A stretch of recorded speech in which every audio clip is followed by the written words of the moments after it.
Welcome, ladies and gentlemen, to Freaky Fast Broadcasting on your Monday night.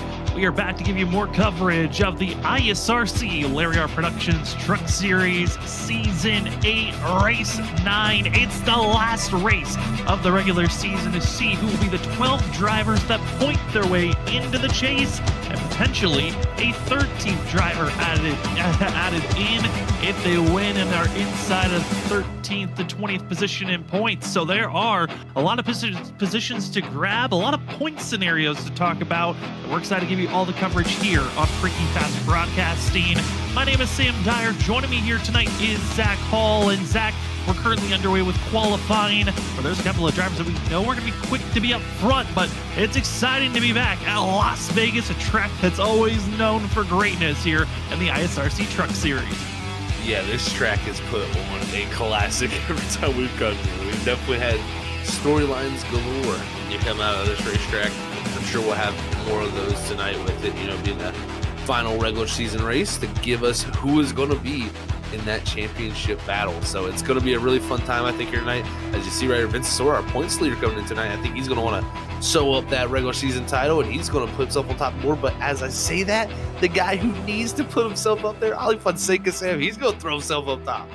Ali Fonseca, one of those drivers entering tonight outside the top 12 in points. Top 12 in points, you are automatically put in the chase. Again, the one additive driver is if you get a win. So Ali Fonseca needs a hard charging night here this evening, and moving up to the top second on the board. Not a bad place to be, as Isaac Shelley currently our pole sitter at this time. He's gotten the pole here a couple of times in the past, hoping to do so once again. But here's another driver who's been on the hot streak. It's Jarrett Talmadge in the 27, who has also won here in the past, back in season 2.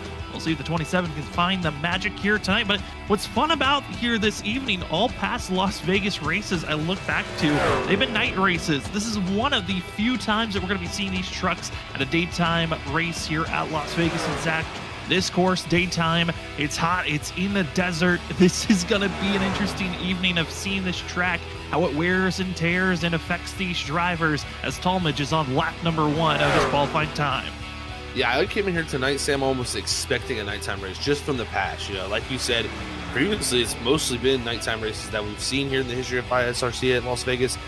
And I was excited to see this is a daytime race. It's going to give us something a little different. I think you're going to see a little bit more moving around on the racetrack, a little more tire fall off as Jarrett Talmadge comes around to complete his qualifying run. We'll see where he's going to throw himself. Actually, I think he's starting his second lap, sorry.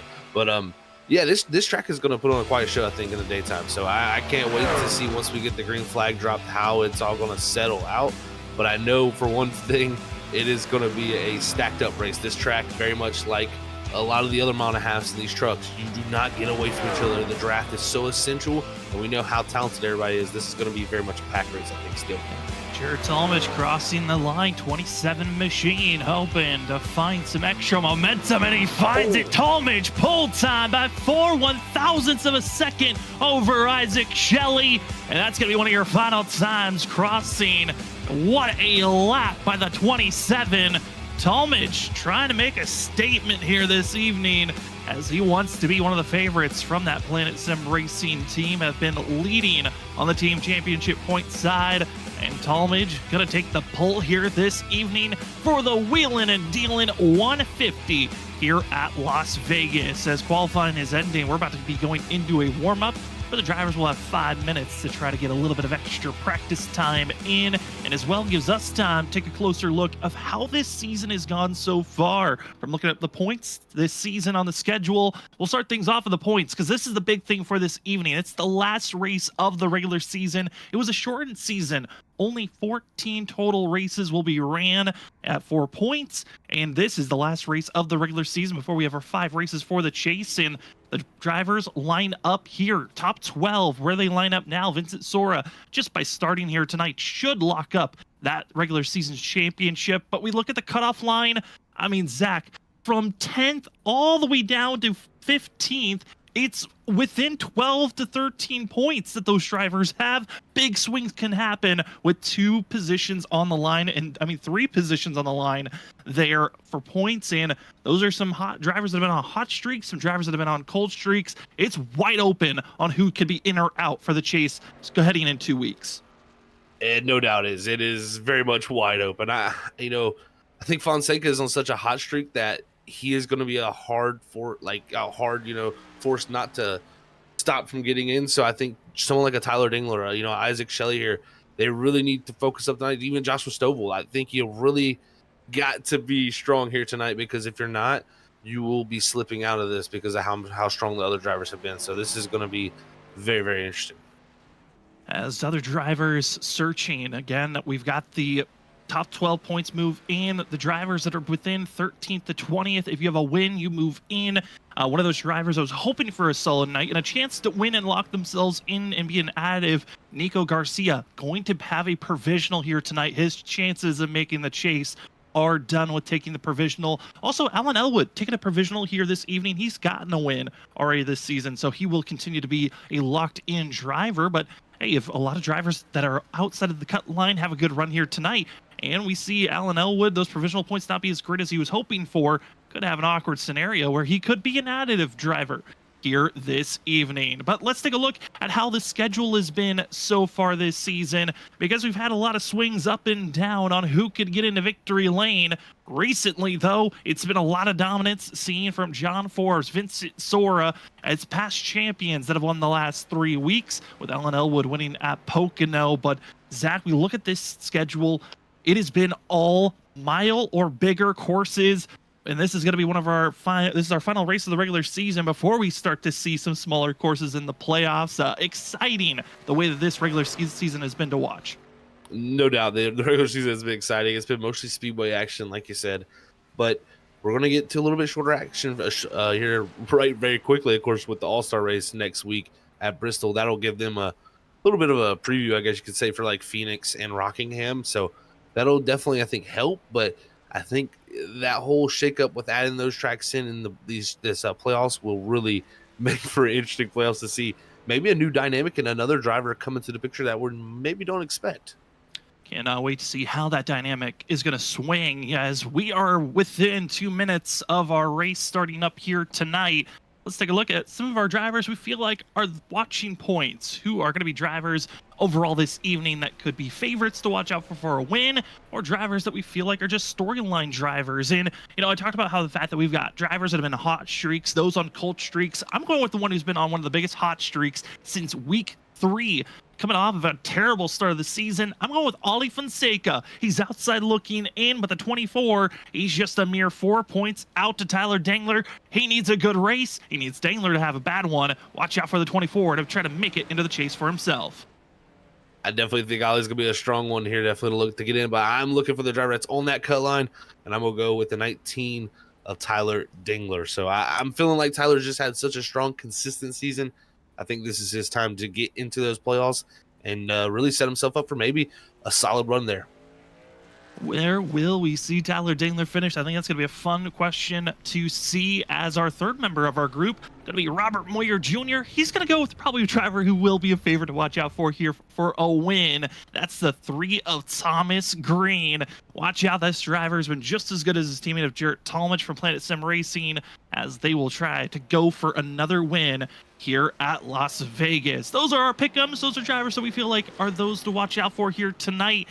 For this evening's race at Las Vegas, it will be 150 laps, no stage break, no fast repairs, 4 extra sets of tires in pit road. Expecting this race to be a 2-stop evening. But Zach, what are some of the big factors to watch out for here tonight as we're about to see our grid and get ready for racing action? Well, I think, the big thing is going to be how much of a pack race will this be with it being a day race. I think that's going to be the question, because we've seen in the nighttime, it very much stays very much stuck together throughout the runs. So I think in the daytime, we could see it spread out a little bit more, but still, I think at the beginning of the runs, it's going to be very much a chaotic race. So you got to stay out of the trouble if you want to make it to the end of the checker flag. As we are getting ourselves ready for racing action, the last race of the regular season, the first time we've had Las Vegas in this position of the schedule. Who's in? Who's out? It's time to find out, as it's Jarrett Talmadge going to be taking that top spot on the grid here this evening. That 27's been looking fast, and he wants to get into victory lane once again. To his outside, it's Isaac Shelley, who also would love to finally take a win here at Las Vegas. He's looked quick here in the past. He'll try to carry that speed on forward. Probably the fastest driver to watch out for here tonight, besides our point leader, it's John Forbes. He's won the last time we were here. He got the pole the last two races that we've ran here at Las Vegas. That 11's always quick.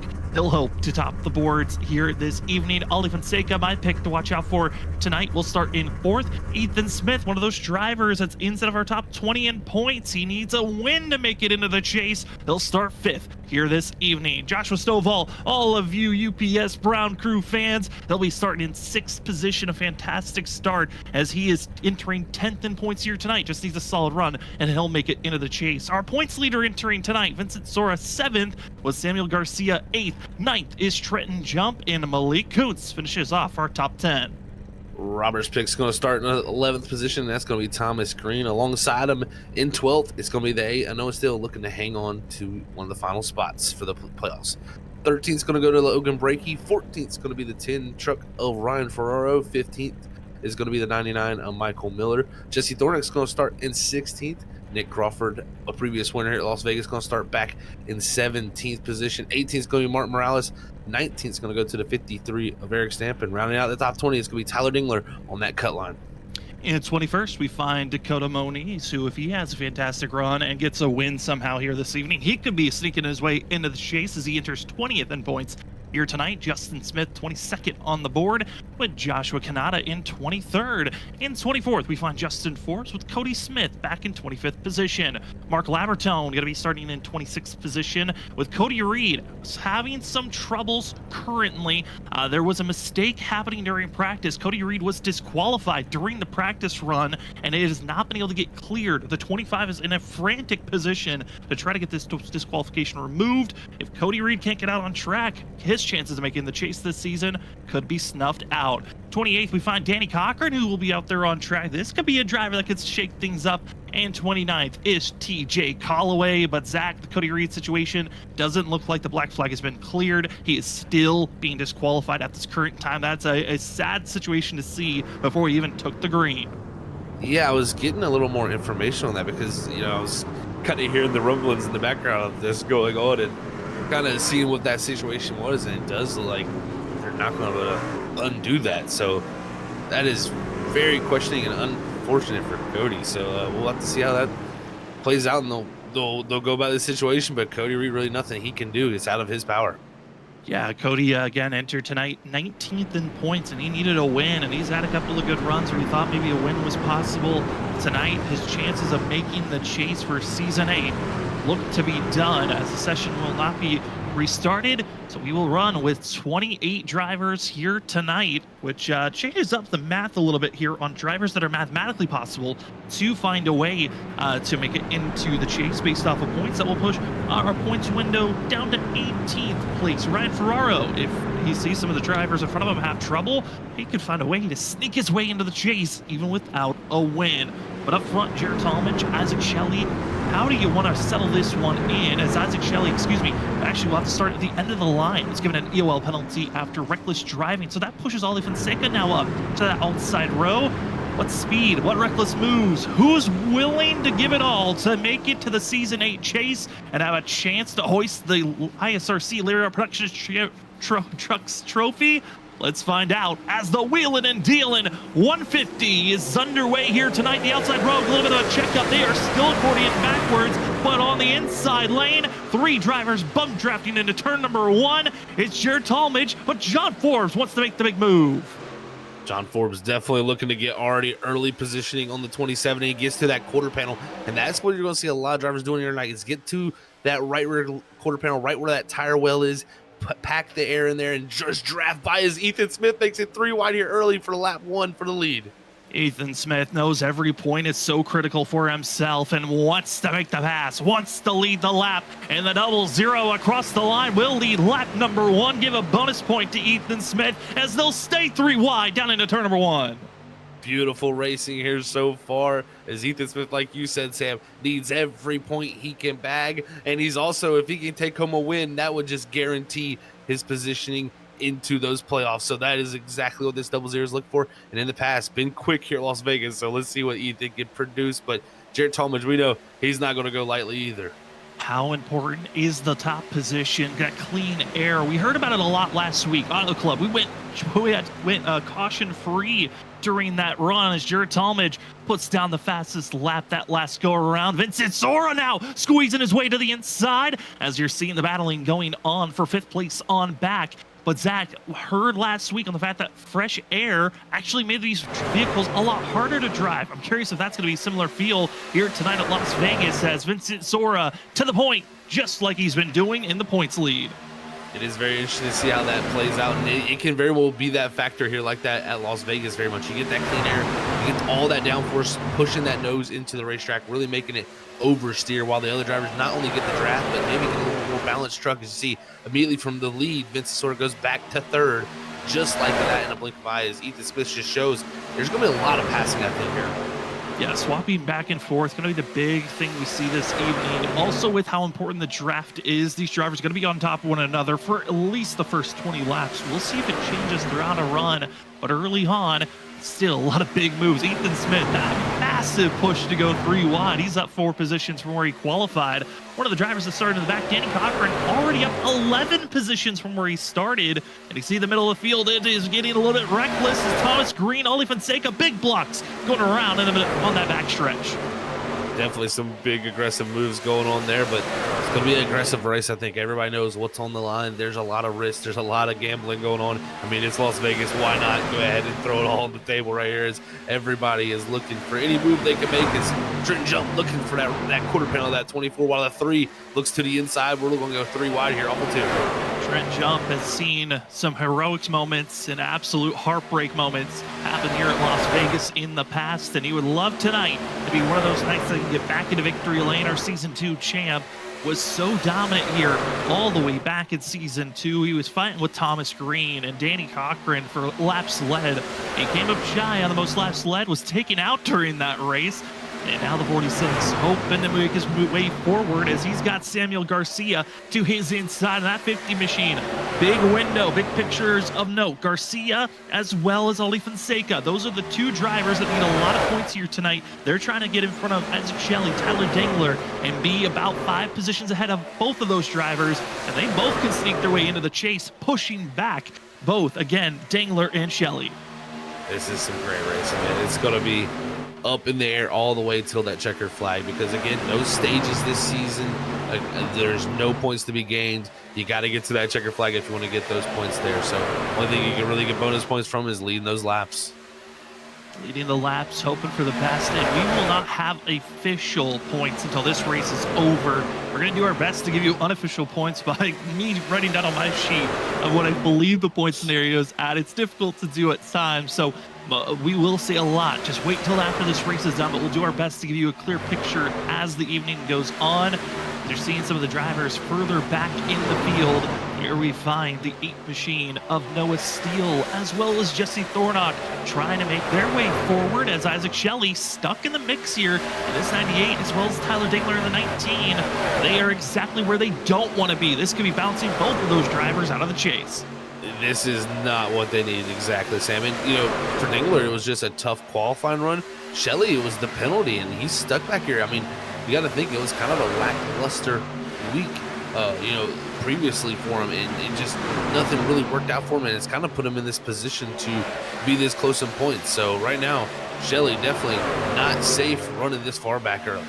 Absolutely not, as they continue to stay side by side, basically racing for last, and showing that every position matters so much. Here's the 97 of Justin Forbes, brother of the 3-time champ of John Forbes. It's been fun to watch Justin these last couple of seasons grow as a driver. That first season, rough. It was a struggle just to stay on track, but every race getting more and more aggressive, more and more confident.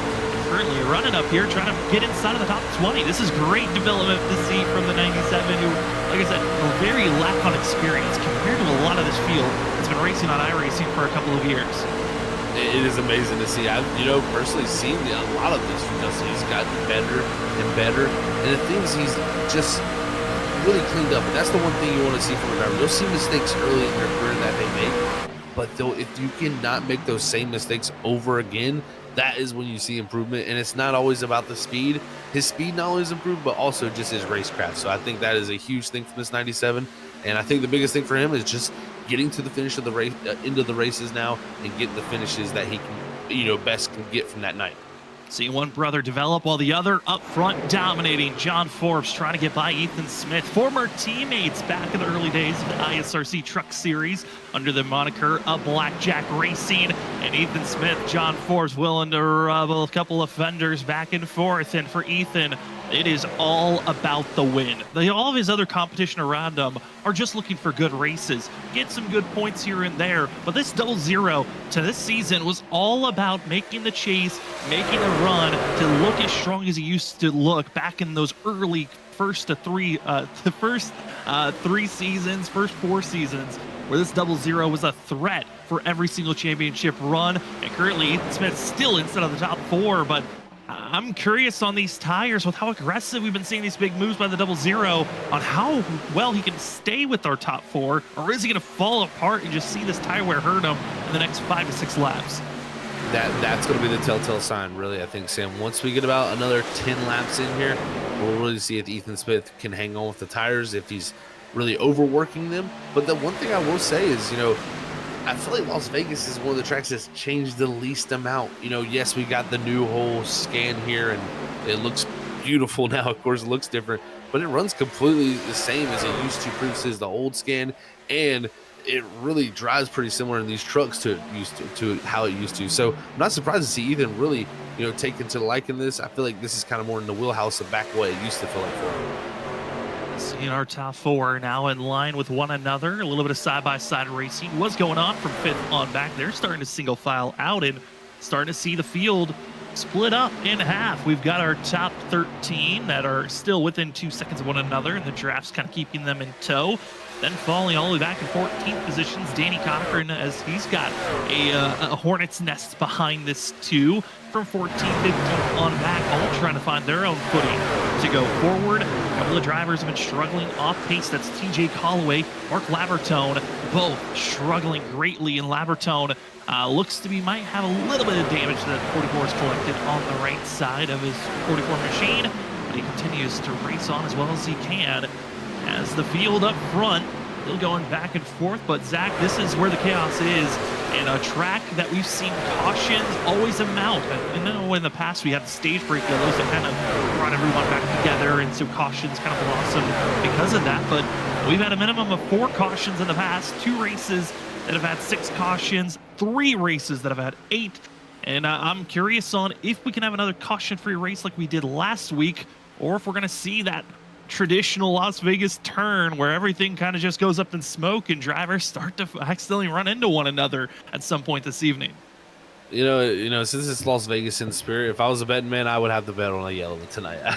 I just the way the racing is here, you just really are pretty stacked up in multi groups, and I just think at some point we might see somebody make a mistake. It's just gonna end up probably happening. So I don't know if we'll go fully green here tonight, but hey, we did it last week, so anything is possible. Auto Club, you stay stacked up too. So these guys have been really great all season. Look at Stovall, big dive down to the inside of the 15, and that's a little bit of contact right there. This is some hard racing.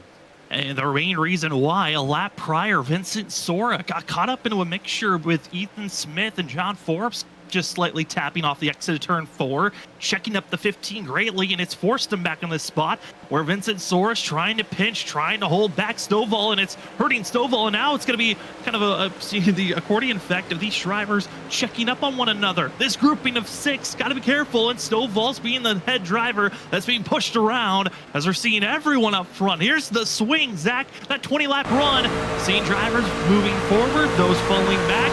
This is that danger zone where the caution could blossom from. Man, it looked good, and man, I just seen some guys hitting the wall in that back straightaway. They're using every bit of this racetrack here that they can. When the tires start to wear, you start to see them move around a little bit more multi-groove action, and we're starting to see that actually here. Is now you even see in the background Logan Brakey, the last car in this pack, he was starting to make the move. So everybody looking to make moves ahead, and even Vince Sora looking to make his way back forward as Stovall trying to hold into the position from Samuel Garcia, who needs a good run here tonight in that 50 machine. But here, look at this big run from the 74 on Crawford, and man, the huge shove, but it shoved the 74 into the wall when he hit him. And that's one of those awkward moments where sometimes you believe you're just going to give a clean shot to somebody and it ricochets and pulls you to an opposite direction. And for Crawford, luckily, he's okay. Garcia, he's holding his breath for a moment. Both drivers saying sorries, and they continue on. And for Nick Crawford, he's a past winner of this race back in season 6, and he could find his way up front. This is one of those races where we've heard in the past, Crawford always being humble about himself, saying that he feels like he's not the best driver at saving tires, but we've seen it in the past. This could be a race where Crawford, if he finds the right strategy, finds the right way to save his tires, could be a driver up front to watch out for. Definitely a very modest driver when it comes to his skills, is Nick Crawford. But yeah, I think, as we do have a caution, guys. And it's Justin Smith collecting multiple drivers, and oh no, Tyler Dangler's involved. Big hit, big hit there from him, man. And that is game changing for this whole system here in this whole playoffs. And just an incident of the 45, having trouble off the exit of turn 4, and Eric Stamp also getting involved, and Justin Smith almost toppling over. And here's the situation as Tyler Dangler, also Jesse Thornick, they're going to be coming off the exit turn 4. There's the trouble ahead of them. They're both going to stay high, but it closes up quickly, and Dangler getting right into the back bumper of the 45 machine of Justin Smith, and that could be the ending hopes of Dangler trying to make it for the chase. Luckily, there's no required damage for Dangler in the 19. That is a big shocker looking at the flag stand. But it is just trouble of Eric Stamp as well as Justin Smith getting into one another. I'm going to need a different angle on it to see if maybe there was net code. But Zach, a hard aggressive racing when these tires were falling away. Definitely some aggressive racing, and you're going to see definitely like a ton of net code almost, actually.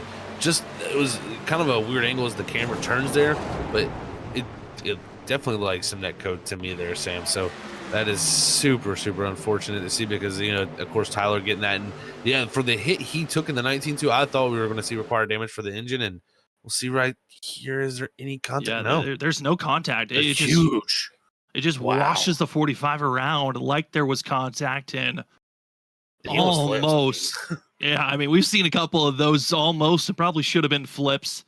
He wasn't. And no. Grimace was not having the best time. Then gets on the brakes. At this point, you're just going with the momentum. And Thornick just sneaking through, and Dangler did not. And we wait to see how much damage Tyler Dangler has collected with this incident. But that is a driver who entered tonight 12th in points.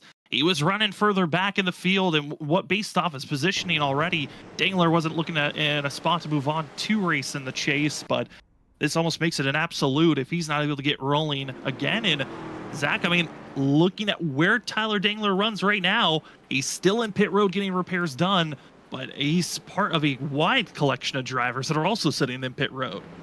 Yeah, there's a good little bit. There's about a group of about 5 or 6 of them sitting here still in pit road, or just leaving pit road now because of the pace car coming back around. But yeah, Tyler's nose, looking at it, it's definitely damaged, but iRacing does some amazing things. These pit crews do sometimes. They get that damage fixed pretty well. I think the biggest thing's going to be for him, Sam, is hopefully his RPMs are fully up. And what we mean by that, folks, is you can kind of tell if your motor's hurt by looking at your RPMs and seeing if your engine's actually idling right. So Tyler will be able to tell if he has engine power loss or not. So hopefully, cross our fingers, no engine damage there for him, maybe just aero that he can get fixed up throughout the race.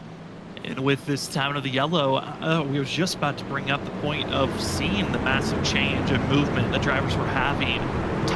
Speed-wise, those drivers are getting pretty close to being almost 2 seconds off of their fastest lap. Just 20 laps in. That was a pretty massive fall-off that we were seeing from these drivers. I'm curious on what knowledge they're going to learn, because it kind of felt like I know there's no stage racing anymore this season, but it kind of felt like a stage.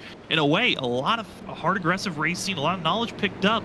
I'm curious, Zach, if we're going to see that aggression go even more harder this go around, more drivers are going to be a little bit more patient on saving their tires. It's going to be a big knowledge point of, are we going to see another caution blossom from this incident? Yeah, this will be a telltale sign, of course. And I wasn't surprised to see, a lot of these drivers come to pit road. I mean, this is the high tire wear track, so we'll see how they change their mindset here, and we'll see how this shakes up a little bit of the strategy and how they play it out here coming down to it. But we'll see how Talmadge can lead us to the green. Jesse Thornock's going to stay in pit road. Everyone else simply get back out on track, and it's Jesse Thornock going to be the driver who waits and hopes for another caution to get back into this thing. But Jarrett Talmadge, Ethan Smith back on the left pedal. We're green once again for the Wheelin and Dealin 150. 27 laps now started, and the outside row once again not able to get going at all. They are still just slowly getting moving. It's all Talmadge in green with the huge takeoff and go. Definitely a great start there for Talmadge. Exactly what he wants. The teammate Thomas Green there is now. Look at John Forbes. He takes a look to the inside, 3 wide, similar to what we've seen on lap 1 from Ethan Smith. John Forbes is going to do the same, but almost make contact here. Great racing as they're going to come to the line, and the flag standing. It looks like this time around it may be going to be Talmadge at the lead. Talmadge, Forbes as well is going to be seeing Thomas Green. Vincent Soar for a quick moment thought he was going to force it 4 wide. Thinks better of it. Instead, will stay in line with his teammate of John Forbes on the inside. Big pushes all around, but they continue to stay 3 wide for the lead, and Forbes finally able to clear for himself. Behind them, Trent Jump, Ethan Smith, grazing of the wall. Gotta be careful for those drivers as the teammates stay side by side for a second. We fall back to the drivers outside the top 10 though, because they're 2 wide, 3 wide. Watch out as they go into turn number 1. Danny Cochran, I mean, the past winner here at Vegas, he is looking to get his way up towards the front, and he's really been climbing his way through. No practice, no qualifying lap, and the 2 machine definitely making quick work of the field here as he's up to almost the 11th position here after he's going to be looking to actually get into the top 10 with this pass on Michael Miller. And as they continue to go back and forth up front, they continue to graze the wall. I don't know if that's hard contact or just visual effects we are seeing on our end, but a lot of drivers willing to get aggressive off the exit of turn 4. Got to keep our eyes out on drivers accidentally drifting too far up. We do have a report on Jesse Thornock, who was involved in that first caution. He has officially called it a night, so we're left with 27 drivers out there on track. And Ali Fonseca just going to be the Pied Piper at that moment, just leading the way, 7th on back. But up front, oh, it's past champions. It's going to be Trent Jump trying to get way around Vincent Soar and Jarrett Talmadge, but there's just no space to go for this Armadillo Motorsports driver. He's going to take it all the way to the top groove here and try to utilize that top lane, but I think that's just going to hurt the tires more than anything. So it really seems like it's been working down here in 3, 4, 1, and 2. It hasn't been as readily available, so we'll see him take it all the way again here to the top side. 3 and 4 has seemed a little bit quicker up here, I'd say, compared to 1 and 2. You'll see here he's going to get a pretty decent run. As you can see again, another brush of the wall there. I think it gets Sora just a slight tap, as we've seen a few drivers doing that. Well, small little grazes here and there. I'm curious if we can bring up the weather. 32 laps in of 150 as Trent Jump trying to find his way to get further up inside of the top 5. Looking pretty good currently, but weather-wise, Zach, it's still hot on track. It's 96 degrees on track temp, ambient temperature 83 degrees Fahrenheit. Wind has been gusting up and down, but above the 10 miles per hour window. But that 96 degrees track temp, that's probably going to be the factor that we talk about all throughout tonight, because we just got that massive cloud coverage. It felt like this race was under nighttime conditions for a moment there, but the sun's now baking on this surface. I'm curious on how the weather changes could affect these drivers as well.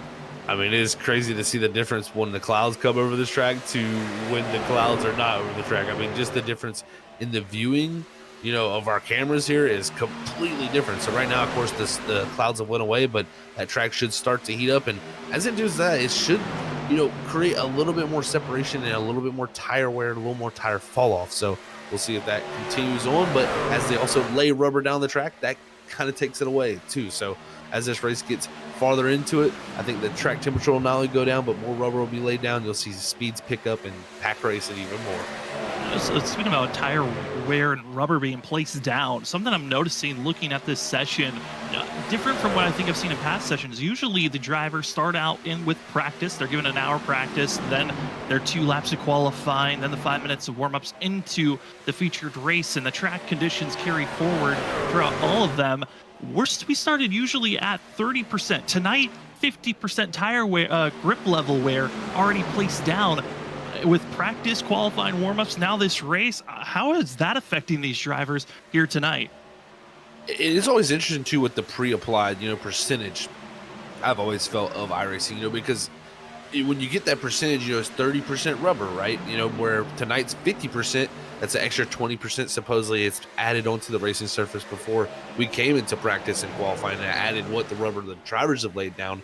So it kind of, I feel like, more when you had that 50%, it almost just spreads the rubber farther, and it kind of spreads the groove out. That groove will get a little bit wider quicker, and I think that's why we're seeing, if anything, the track looks like the groove is very wide with the rubber almost. We got a question out there from Highball. Can I cook an egg on the track? I wouldn't recommend it, but I don't think it's hot enough to cook an egg just yet. It would have to get a little bit warmer than it is right now. But it's certainly, it would be a good effort to try. I wouldn't eat it, though, as these drivers all in line currently. You're seeing the 74. That's going to be Nick Crawford. This is 10th on back with Logan Brakey, Danny Cochran. Isaac Shelley has done a great job of trying to get back into the mix as he's almost inside of the top 10. But I'm looking at how these drivers are running in this group. This is the wait and be patient group. I think Danny Cochran's done everything that he can currently in this run. Now it's wait for the next 7 to 8 laps when we see that big swing on tire wear, as Isaac Shelley now poking the nose. He wants to move forward even more as that 98 machine. He started all the way in last with a penalty that was carried over from last week at Auto Club. He's done a great job to go from 28th, now battling for 12th. This is huge for Isaac. He really needs to continue to climb his way forward here and get himself up into the picture up front. So got to make this pass, but Brakey not making it easy. Cuts back underneath here. And he's going to look to get back around Shelley. But Shelley, I think you're going to put it on the quarter panel on the door and try to go around the outside there, as the 98 will get it done. Put him up to 12th now, and the 98 moving forward. As Logan Brakey now will have to settle in 13th. Samuel Garcia, Malik Kuntz, they have to find their own settle point of how do you want to pressure and go forward with this race. Ali Fonseca currently running in 7th position. Not a bad place to be with the fact that Tyler Dangler still runs in 27th place. Looking at his lap times, Zach, it looks like there is some engine damage just based off the pace. He was not able to keep up with that lead pack. It's tough for the 19 as he's just going to have to cross his fingers and hope that some of his competition has mistakes, gets caught up in trouble, so the 19 can sneak his way into the chase, because he just doesn't have the engine anymore to run just based off his pure speed to get into the chase in the next 2 weeks. I completely agree. Yeah, it's just too much damage. I mean, right now, 16 and a half seconds back from the leader, so he's more than halfway already from going a lap down. So Tyler definitely going to need some type of yellow to go. Oh, and speaking of it, there's a yellow, there's a caution. It's the 7, and Cody Smith going around on the front stretch. Well, that was about the most timed yellow ever when I said it, but sorry for that, Cody. Is we got the yellow, and Tyler now is really going to enjoy that, because that is much needed for that 19. The damage was way too much. As that is the second caution of the day. Mark Labertone have to say that he was able to avoid this one. So here's our replay of what happened. The 7 all on his lonesome goes down into turn 3, and at this moment we've seen drivers' tires kind of fall away. They've been too aggressive.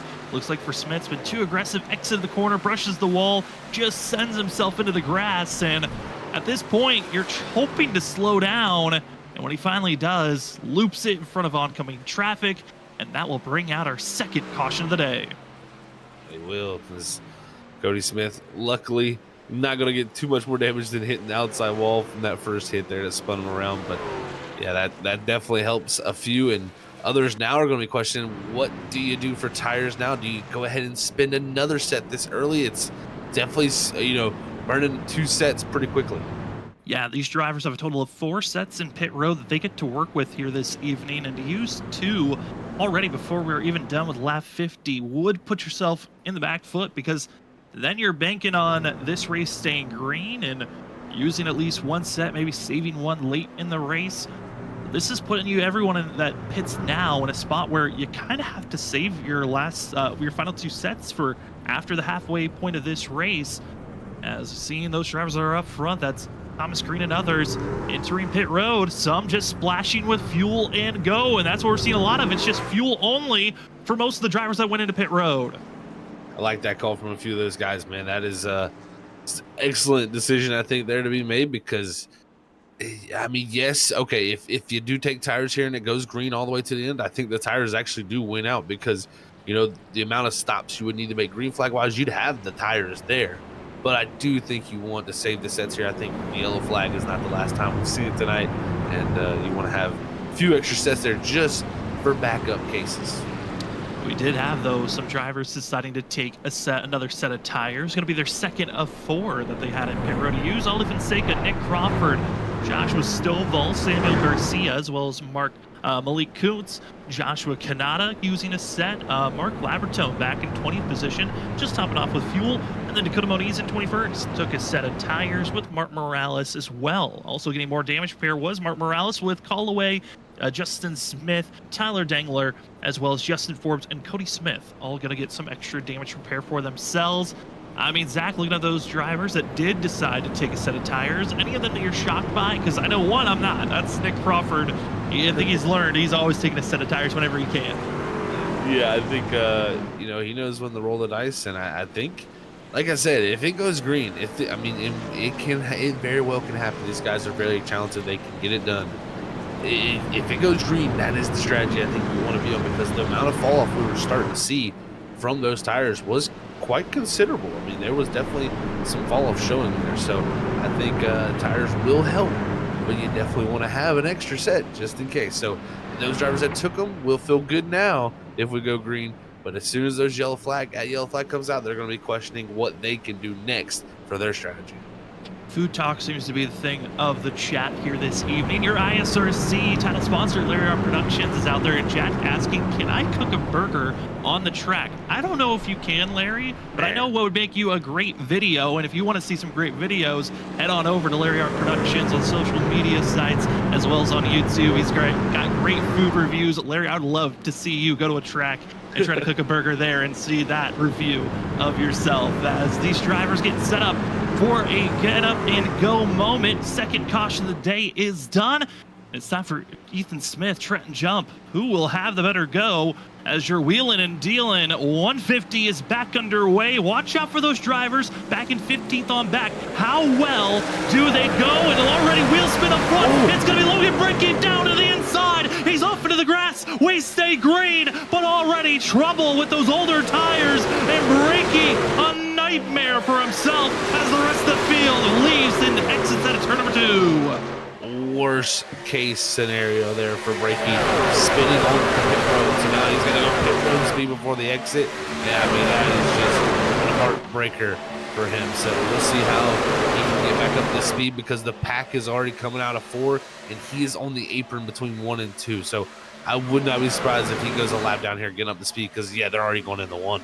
And they are going to be stacked 3 by 3 in the middle of this field. And it's those drivers that took fresh set of tires trying to make their way through as quickly as possible. Nick Crawford just looks impatient in the middle of the pack. Up front is Trenton Jump, Logan Brady's teammate, leading the charge over Ethan Smith. Isaac Shelley wanting to lead a lap. This would be important for the 96. He needs an extra bonus point to assist him if there comes down to position gains on who's in or out for making the chase later on in this race. As Trenton Jump leads another lap. He looks solid at this moment, but Ollie Fonseca, who took a set of tires, the 24, is looking like a rocket ship, and Shelley might not even have a chance to lead a lap. He very well might not have an opportunity, because Fonseca is coming, like you said. And I think also you can see the 42 of Joshua Stovall. Looks like he's making a charge forward here too. He's on 4 fresh tires also, so watch out for the 42 and the 24 as they're carving their way through the field. Take the inside route. That's where you want to be. Use every part of the course. Then they'll go to the apron. Hope you got some space to move up high. And the 24, the 42, they've got the grip. There is the speed difference. And it's Ollie Fonseca. Stovall, gas it up and go. As Ollie Fonseca to the point. And now going to be trying to lead this lap as Ethan Smith just gets to watch, and you hope that maybe a caution comes out in the next 5 to 6 laps. So then if you take a set of tires, you're in the advantage. As Ali Fonseca and Stovall, this is the hard decision. Do you just pull ahead as quickly as you can, or do you try to salvage a little bit of these tires? I think if anything, you try to pull a little bit of a gap here and try to manage still at that. I mean, it's hard to say to do both, but I think that is what you try to do, is go fast as possible while without damaging the tires too much, because it really can help you if you can break the draft to the drivers next on tires. But I think the problem is Nick Crawford now, he's going to clear Ethan Smith. Crawford is about 8/10 back. If he can just get a sniff and start to get a little bit closer, he should put him up in there. But it looks like they could very well separate themselves from the rest of the tires. As they continue to try to make their way and pulling away in the middle of the path, there are still some other drivers with fresh rubber that are making their charge to the inside of 3 wide. You saw there in the back of the picture, it's Samuel Garcia who's trying to make the gutsy move to the inside row, and the 50 machine doesn't want to wait, but it pushes Selly into jump, and Shelly jump. Ooh, they hold on for now, but other drivers getting close to the outside wall. That look like Michael Miller, who might have grazed the wall out of 4. But Samuel Garcia gets through. Dakota Moniz in the 5 machine. He's the next one on fresh rubber trying to get through this pack, and just seeing how dangerous it is to use these tires through the pack when there's such a big speed difference through the corners. It is wild to see the speed difference. Yeah, I mean, this is the thing about the trucks here. You know, really, you do see a lot of fall off, but you don't see a lot of separation. So when you get tire differences, you get to see these big, massive packs getting carved through by trucks that are so much faster through the center of the corner. So it is very eye-catching, and it definitely shows up. But right now, a lot of these drivers who took that fuel just kind of riding back here. John Forbes in 13th, Vincent Sora back here in 15th. Looks like they're going to be just trying to continue to put laps down here, and hopefully the strategy will come to them, because if anything, if it goes green, they're going to have a lot of time to make up. Seeing some of the drivers' old tires just trying to hold steady, those that just took fuel, as John Forbes, Vincent Sora going back and forth with this duel. And as I'm watching at the lap times, Zach, with that last caution, Tyler Dangler able to get repairs done. That 19 running similar pace to Vincent Sora and John Forbes. Now they're stuck in traffic, but that is great news to hear for the 19. His hopes are not done. He just needs a caution to get back into the mix as Joshua Stovall takes the lead, and the Brown crew can rise because Stovall is trying to pull away, already up to 3/10 over Fonseca. Stovall definitely not saving anything, and if you're Fonseca here, this can help you here, and even a Nick Crawford too, help pull him up here, because you let the 42 kind of break the air, tow you around while you save your tires through the corners, utilize the draft to just stay close enough to him to pull you around the track. So, and another thing, Samuel Garcia, he's dropped in a packet loss. That is huge. It is heartbreak. People, drivers over the radio are heartbroken right now. Garcia was a part of the cluster of drivers that just carved their way through the field, that used the set of tires, and Garcia is now 2 laps down, still is not reconnected in, and he was one of the drivers that was hoping to steal his way into the playoffs, and instead he could be missing out on a heartbreaking push out. Oh my goodness, Zach, that is a worst case scenario for the 50 machine, as it is just a network error that takes him out of the server. Still no signs of him getting back in. He finally does, but is 3 laps down. He's probably going to be about 5 to 6 laps down before he even can get back on track. This is terrible for Samuel Garcia. Garcia was doing everything right, and just an unfortunate situation to play out. That is the number one thing that all sim racers fear in a situation like this, is to have something technical like that happen. And yeah, that is heartbreaking, man. As soon as I saw that name there in connection dropped, literally my mouth dropped to the floor, because that is such a huge moment, and again, heartbreaking for a driver that really deserved an opportunity to fight for it. And it's right now seen on screen, it's Danny Cochran in the 2, as he's trying to hold back the 99 machine of Michael Miller to the inside. Behind them, Ryan Ferraro, Vincent Sora, as well as John Forbes, slowly making their charge forward is the 15 and the 11. And we're getting to that spot where we're in the zone of those tires, where once they get heated up enough, we've seen all the slipping and sliding, drivers drifting up to that outside wall. So be careful for the next 5 laps. Miller. Oh no! Gets spun around as Miller Dangler. Oh, and they continue to pile in. More drivers do. Dangler's involved again, and caution is out for the third time.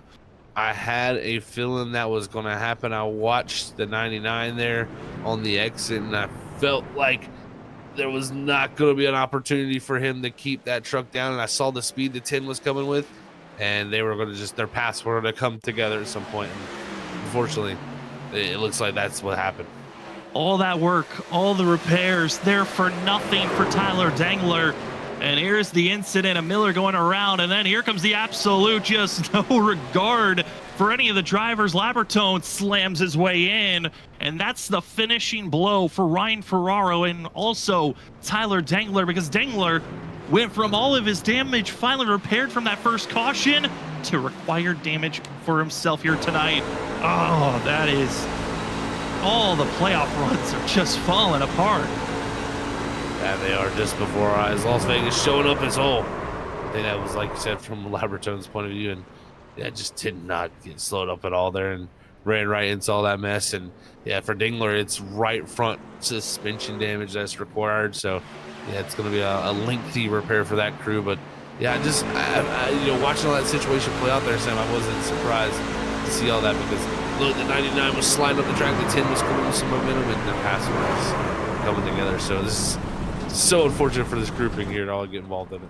Yeah, and I know also for some of them, they're being kind of worried and scared because they've got Vincent Soar and John Forbes just bearing down on this group. So they're trying to hold position, but also get out of the way to allow the 15 and the 11 to drive on by. And it just all comes together. There's just nothing to do. And I think both Justin Smith and Dangler and Eric Stamp might have been all right, even with those contacts that they had, but it was just that final blow by the 44 that just ruined it for Ryan Ferraro and others.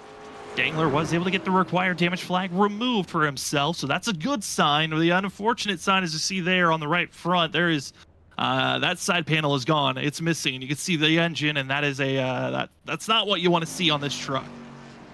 That is definitely what you don't want to see. Yeah, if you got that right front fender missing, it's going to be a huge amount of downforce loss, drag, everything. So it's just gonna be tough. But yeah, with that situation here, we had pit stops happen, and looks like drivers decided that, what did they take, two or just fuel? I believe fuel. Some took fuel, but Nick Crawford took a third set of tires. Yeah, that's what I was about to say. He only has one set left. We're not even halfway in this race. He's already used 3 sets. You can't. Well, I guess you could make it one stop technically, but I mean, he's in the points. He's in the chase. We're just shocked by it. He knows he's good, and this is what Nick Crawford does. This is why Nick is a great driver, but Nick Crawford will always do the oddball strategy than others, and it looks like it is take tires until I run out, and then I'll take whatever finish I can at that point, as we are 61 laps in of 150. Thank you so much for joining with us, for all that are here with us. It has been a fun race overall to call here at Las Vegas for the Wheelin and Dealin 150 of the ISRC Lara Productions Truck Series Season 8, Race 9. This is the last race of the regular season. The drivers will be taking next week off. They'll have an all-star break at Bristol. We're kind of having a fun format with that one, with having drivers get inverted after heat races. It's going to be a fun one for them to race in. And then we're back in 2 weeks for the start of the chase. And what a start. Talladega, as we will have our 12 drivers, presumed just to be 12. 12 top 12 in points make it in the chase. If you're 13th to 20th in points with a win, you're an additive driver. We'll see if anyone can be an additive driver here this evening. Otherwise, we cross our fingers and hope for the best. It's our third caution of the day. The least amount of cautions we've had here at Las Vegas in the past was season 6 with 4 cautions. We've had 6 cautions twice, 8 cautions 3 times in the past. We'll see how many we can get here by the end. As lap 61 comes to an end, it's Ollie Fonseca, Joshua Stovall. They took fuel only. Nick Crawford, Ethan Smith, Thomas Green, and others behind. They took 4 tires. Is their wheel spin, or are we good? Into the restart zone, we're green as Fonseca gets the clean launch. Clean launch for Fonseca here, but we'll see how long the older tires can hang on as fuel only for our top 2. As Crawford, like we said, took the 4 tires. We'll see what he can do with those, as he is definitely banking on this race not to have too many yellows, because if it does, it is going to be a tough decision for that 74 once we get farther into this race, but it's about to get wild here with a lot of different strategies on the board. Everyone going high-low, anywhere you can go, and it's going to be Thomas Green as well as Nick Crawford making the passes up front to get by the leaders. But in the middle of the pack, we're 3 wide. It's Joshua Kanata, Vincent Soar, as well as Trent Jump, trying to find their own footings to go forward as Thomas Green, Nick Crawford will go side-by-side for the lead position as it is a cluster. Pick your lane. Hope it's the one going forward. And currently, we keep it all together for now, but with how close everyone is, some of the bump drafting I'm seeing, Zach, this is nerve-wracking if you're out there driving. This is wild stuff right here, man. This is exactly what Las Vegas does. It puts on a show. Is now Fonseca going to be put in the middle here as you're going to see Trenton Jump take it to the bottom. As now even Vincent maybe going to think about 4 wide there for a moment as he's going to follow him behind Trenton Jump. And I thought he thought better of it because if that was 4 wide, I don't know if they would have lasted. I mean, that is the second, maybe third time Vincent Soar's been in a similar situation, and every time he's backed out. Doesn't want to force it 4 wide just yet. Might have to later on in this race if he wants to make some big moves and go forward, but currently being patient has worked out on at least getting back up front. Now stalling now currently until these tire wears start to fall off. We'll see how that goes as Thomas Green, Nick Crawford, Ethan Smith, Isaac Shelley, and Malik Coots going to be your top 5, but that 5th place spot might be changing as Jump as well as Shelley. Malik Coots, they get close on the entry of the corner, find space in the center, and it's Malik Coots in the 77 who will take the advantage to move up into 4th. That it will, man. This is some excellent races. Now you got the teammates even from Cochran Shore racing there. You're going to see Vincent make the pass on the 2 of Danny Cochran now, so he'll try to slide up here as Shelley in that 98 trying to hang on here onto the quarter panel. And that is what a lot of this racing is just trying to find the right lane to maneuver yourself. Sometimes you place yourself in the wrong lane and you'll go backwards with the momentum. But look at this, Vince Soar 3 wide. He's going to look for the momentum on the inside here and pull the side draft on the side of Malik Coots. Trying to pull the 77 back. Trent Jump pushes Shelley forward. It helps the 98. But Alwell with the 46 lined up on the outside every lap as Danny Cochran gets into the wall, slices down. Luckily, there was enough space. We keep it green as the 2 almost saw his hopes of tonight's run falling away off the bumper of his teammate of Forbes. As the 2, you can see losing a lot of grip, but also it's the 46 Trent Jumped. All the different ways you can go around the corners. It's so fun seeing these aerial shots. Because of the way oval racing is, you only think, turn left. That's all you have to do. Go straight, turn left. But Zach, you're seeing all the different angles these drivers are taking to maximize their speed. That they are, man. Look at this. John Forbes, he's going to drop it all the way to the apron here. 3 wide. He's going to be up top. Malik Coots in the middle as this is going to get a little bit hairy down here. Is now even Ethan Smith's going to be put 3 wide by Trenton Jump. So 3 rows deep. 4 wide. Hold on. Hold your breath. They're bumping and banging and squeezing around. John Forbes, Malik Coots, they're coming back on the track. Oh, no. Jared Talmadge wiped out, and the rest of the field has to get around him. Destruction right here is all Malik Coots, and even more after the fact he's head first into the outside wall. Man, oh man, Sam, that 4 wide there, it didn't work. Oh man, Malik's second backup on the track, almost collecting Logan Brakey. Luckily no contact there, but we knew 4 wide was not going to work. Yes, there's space to do it, but there's the move, squeezing it 4 wide, and it's just a pinball in the middle. Forbes, Malik, comes screaming back, taps into Talmadge. I mean, Talmadge got the least of it, but John Forbes, each and every week, it's what save can he make? And there's another one to add to his collection. Yeah, that one was wild as he saw his life flash before his eyes. And yeah, Talmadge, I mean, it looked a lot worse for him than I thought it was. I mean, we'll have to see how it all ends up actually for him. But yeah, that was a wild scene there. As you're going to see here again, it was 3 by 3 here. Then Kuntz had the run here, so he's going to go through the middle. And then this is where they're going to stack up. Those 3 all come together up top. John Forbes is kind of minding his own business, and it all comes down ricocheting towards him. And then they're just stuck together wrecking. And from there, I mean, the 77's coming back up, and it's just chaos ensuing. I know John Forbes is probably going to see that on his TikTok from his point of view. What a save by the 11 there. And he'll now only be in 8th place because he kept it straight. And for all those other drivers, I mean, this is a caution. 10 laps into this run, who's willing to take tires and who doesn't. And for the first time tonight, Nick Crawford does not enter pit road. He uses a set of tires. He'll stay out and hold second place. Yeah, I think his hands were forced there with this strategy. But I think he's luckily going to have a lot of people stay out here with him because they didn't have too many laps on the tires. But who this really, really does help is the likes of like Ali Fonseca's. Actually, look, did he not come? Actually, no, he didn't even come down the pit road. So they elected to stay back out. But I mean, maybe not electing to use a set here again, like, and put themselves in Nick Crawford's position is what they're probably deciding not to come down this time. A couple of drivers that did take a set of tires during this caution going to be Martin Morales as well as Joshua Stovall. Stovall is going to fall down to 17th position. You got to be careful if you're Stovall. Again, Stovall's not in the most comfortable spot entering tonight. He only had a 5-point buffer over Samuel Garcia, only a 6-point buffer over Ali Fonseca. And it's not the most comfortable feeling knowing that you only have that big of a margin to work with. That means for Stovall, he's going to have to be right in the mix of all this, carve his way forward like we've seen all these other drivers do throughout the night, and hope that he's not caught up in the mess. But who knows, with some of the racing action we've been seeing, the middle of the field, even though it looks so chaotic, might be the safest place to be. As up front, they're slicing and dicing back and forth, going 2-3 wide. In the back, they're going 3 wide. The middle, yes, they're going 4 wide and 3 wide, but they seem to keep together more often than not. That they do, and man, this is living up to Las Vegas. It is always seems like Las Vegas here at ISRC.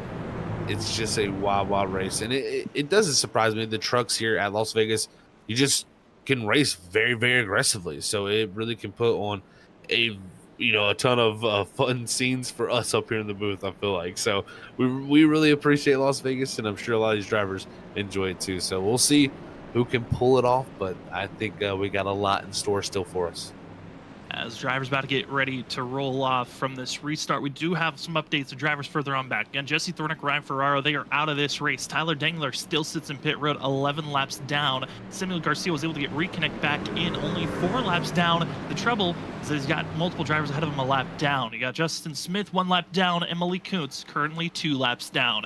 So he's going to need a lot of cautions to see who could be in the next Lucky Dilla. But up front, Thomas Green, Nick Crawford, or Green once again here for the Wheel and Dealin 150 at Las Vegas. And the teammates, the perfect restart. And oh, contact before we even get to turn number 1. Trent Jump, I don't think he's going to be liking that move as drivers are sending it down into turn number 1. That they are, and all they're touching bumpers behind as Danny Cochran's getting pushed by his teammate Vincent Soares. Now they're going to wiggle down the back straightaway 3 wide as Cochran's going to go around the outside. John Forbes after his big slide. I wonder how those tires are feeling. He's going to work around the bottom with 3 wide. So this is just showing you these drivers right after a moment where everybody was wrecking, they're willing to go right back to it.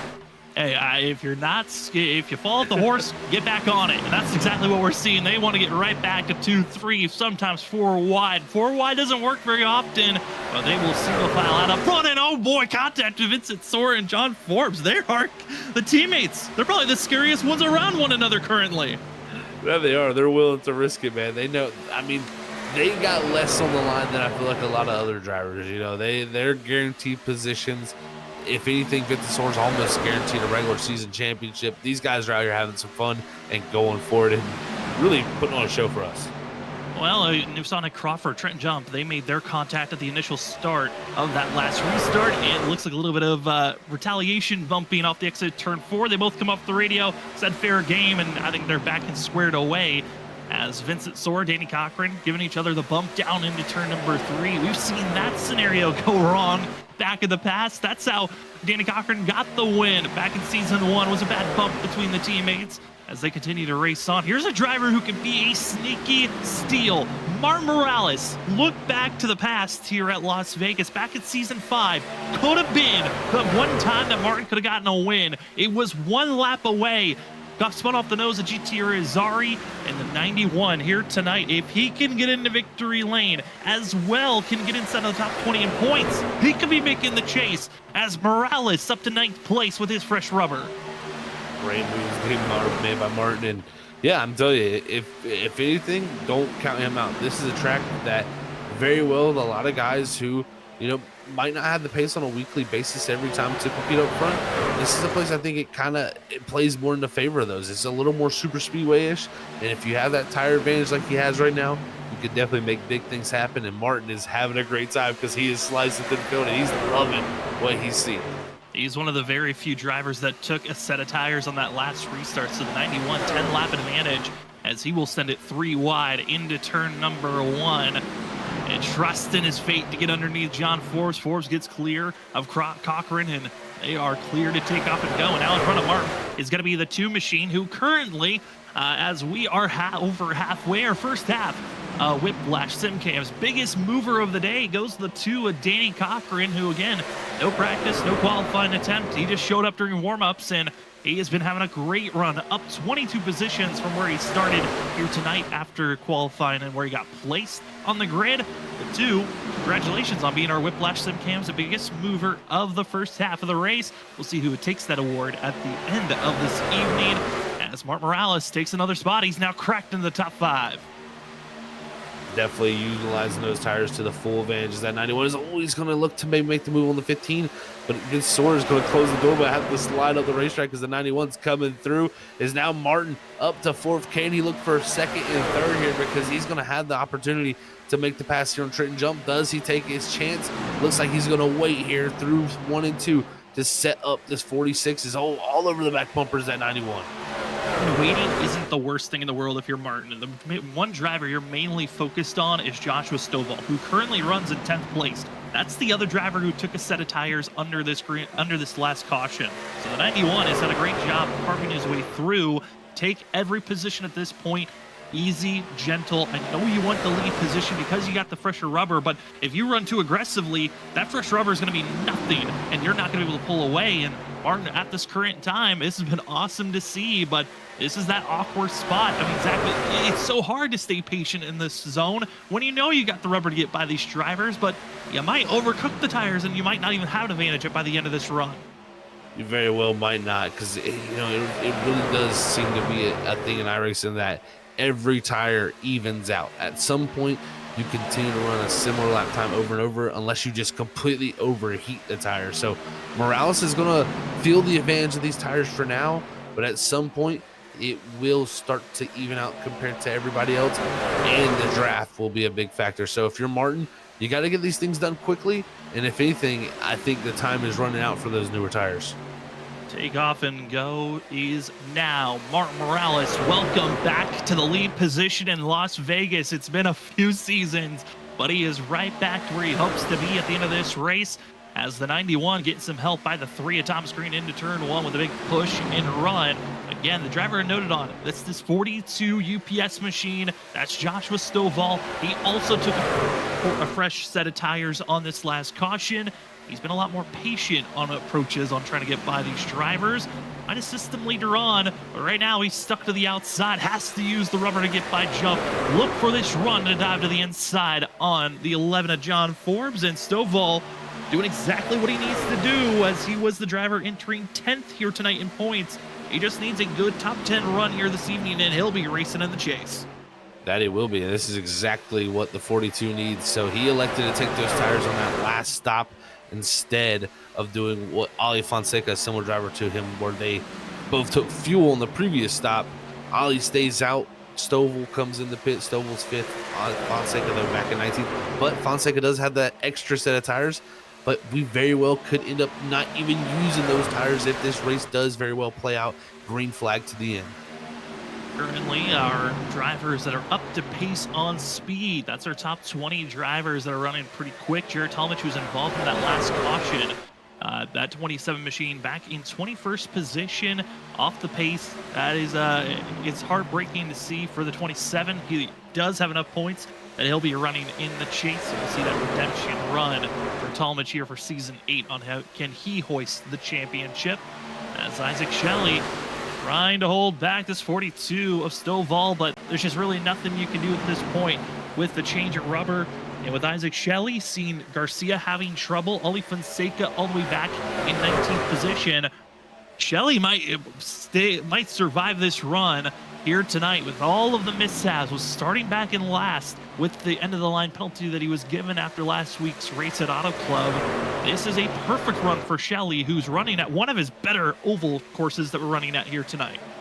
Definitely needed for Shelley, because this is going to battle test him for those playoffs, man. This is definitely been a testament to his night. So great job by Shelley for putting himself in a position still to be moving on. But the 11 here, John Forbes, he's in this 6th position right now, running here right behind Vincent Sora and right in front of Danny Cochran. So the teammates are 5th, 6th, and 7th here sitting here, and we'll see how they can utilize these older tires and maybe catch back up to that group that got those fresher ones.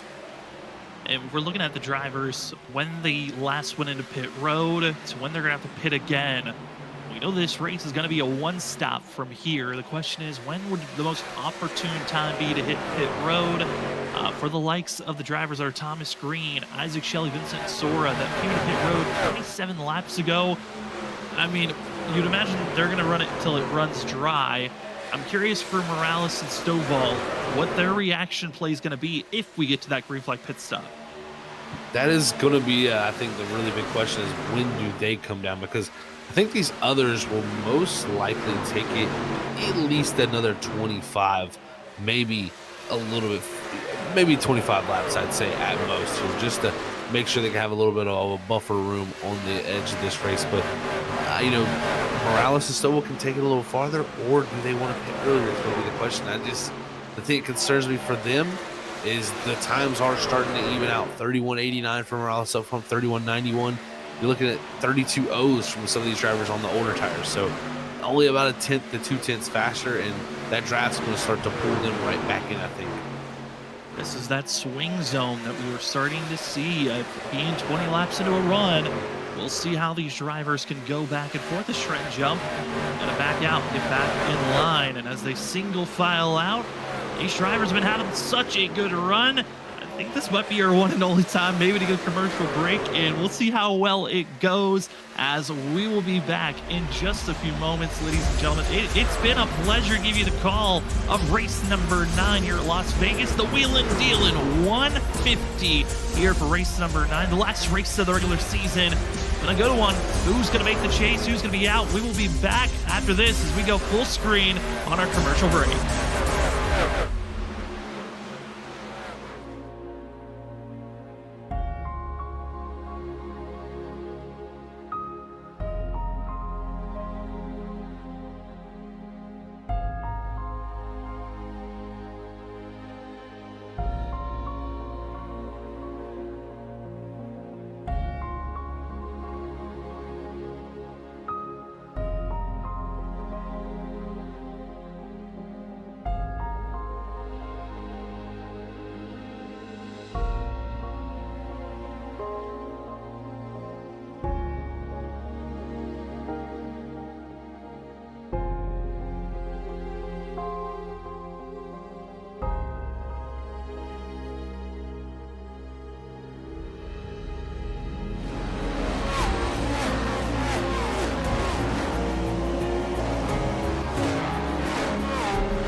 Welcome back, ladies and gentlemen, to the ISRC Lariat Productions Truck Series Season 8, race number 9. It is the last race of the regular season, your Wheelin and Dealin 150 at Las Vegas. We've had plenty of different carnage happening here tonight. A lot of different wrecks blossoming up. Some influencing those that are racing to get into the chase. Others have just been unfortunate circumstances, and a couple of them have been quite massive. One of those drivers that is missed out on today's race with mishaps by the admins. Cody Reed not able to even start the race as they accidentally disqualified him before qualifying even started. Then, as the race has gone on, we've seen the likes of Jesse Thornick, Ryan Ferraro, and Malik Coots call it an evening. Tyler Dangler's been caught up in multiple wrecks here tonight. His luck just has not been there to get him into the chase as he needed a good run, entering 12th in points. Top 12 in points automatically make the chase. If you're 13th to 20th in points and you have a win, you are an additive driver currently leading the charge. It's Mark Morales in the 91 machine. We were trying to do the math. It's highly unlikely that if he wins, he'll make the chase as he is pretty far out of the top 20. But it would be such a great story if he could get it done. Also, other storyline drivers. You got Joshua Stovall, one of the biggest fan bases out there watching week in and week out. But it's all going to come down to this, Zach. The storylines are mounting up, but pit road is also about to be calling. It is definitely about to be calling here soon, Sam. I really think that a lot of drivers will probably be hitting around 105 for that 45 to go marker, or about 110. I think you could see a few others stretch it to there, and maybe a few others really get aggressive here and pit a little bit earlier. So we'll see who's the first one, so to say, to flinch and head to pit road, but definitely going to be a decisive moment once that happens, because we have seen some separation. You're seeing here Morales, Stovall, they've separated about 1.2 seconds up from the field from Thomas Green there in that third spot, with Vincent Sork closing on him, John Forbes in 5th, and there's definitely a good little bit of separation throughout there. And then from there, it's really stacked up from about the 8th position on back with Trenton Jump, Ethan Smith, Noah Steele, all those drivers kind of knows to tell here. See also cloud coverage coming over as the track gets darkened. And that means this track cools off just ever so slightly as they get prepared for these pit stops and communication. It's going to be a big thing of note with these drivers and how close they are. Like you said, this pack of 8 that we have on screen, if you're not communicating of, okay, I'm pitting, and giving the drivers around you plenty of time to react, you could be causing an incident, bringing out a yellow that could really change things up. As a teammate of the 46 of Trenton Jump, that's going to be Eric Stamp, going to be one of the early drivers to hit pit road. Now, Eric was a part of earlier incidences, so I'm not surprised to see him pitting sooner than others, as his tire wear probably is a little bit more aggressive than the drivers up front. But when will we see these others hit pit road? It's been a pleasure to give you the call, like always, here on Monday night on Freaky Fast Broadcasting. With this being the final race of the regular season, the drivers next week have their all-star break as they head to Bristol, and in 2 weeks, we start the chase. Talladega going to be the first destination to start out a 5-race chase run. Those 12 drivers running for the championship going to be one you do not want to miss out on. But Zach, with this being the last race of the regular season, the pressure mounted on some of the drivers we know is great. But for those that are pretty much locked in, like a Trenton Jump and a couple of others that have had good runs this season and all they had to do was just finish the race, I wonder what their mentality is for this run, knowing that there's not as much pressure on them this evening. You know, I think really the mentality should be just go out here and kind of treat this almost if it was like a playoff race. Kind of go ahead and say, this week I need to go ahead and get the mentality of playoff racing and getting the most out of myself, because, you know, if you just go, I think, head first into those playoffs where you're just like, you think you can flip a switch and things are going to change, it's not going to be like that. So I think you got to really change that mentality before you even get there. And I think a lot of those drivers could use tonight very well to do that, as we're checking out right now the 16 of Joshua Kanata here in 13th. Had a kind of a quiet night for him, but he's starting to maybe find a few spots up here as he's got pretty quick times compared to the drivers ahead of him. Yeah, he's ripping the top and utilizing that speed perfectly, as into pit road going to be Armadillo Motorsports and a few others joining in the fray. Trent Jump, Logan Brakey, both going to go into pit road, and some aggressive pit entries. Now, pit road speed is 50 miles per hour. Don't want to get caught up with speeding. And that could be a race ender as well for some of these drivers. No one's caught yet with that speeding penalty. As more drivers up front, John Force now going to be entering pit road, and it is calling. Like I said, Zach, that 105 window is where it was going to start.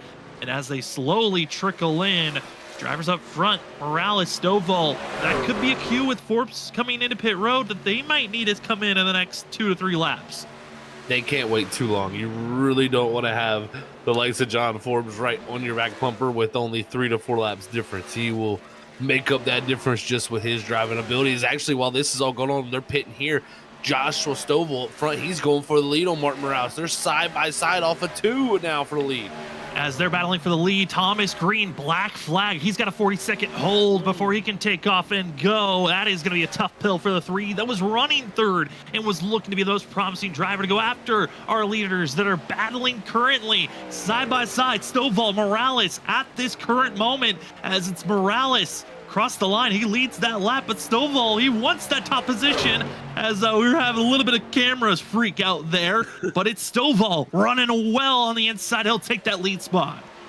Big move from Stovall as he's going to take that lead position. He's always going to throw a block down the back straightaway. These two getting aggressive here right before the pit sequence. As I'm interested to see when do they flinch and come here, Sam. I don't think you can wait too long. And Morales making the smart call, coming to pit road here, but don't make the same mistakes Thomas Green did. You can't speed here. Oh no! A wreckage in the Martin once again at a high pressure zone. This is not a position he normally is in, and you feel that nervousness just oozing out there in that moment as Morales doesn't get caught speeding, but that's a lot of lost time with that slide into pit road.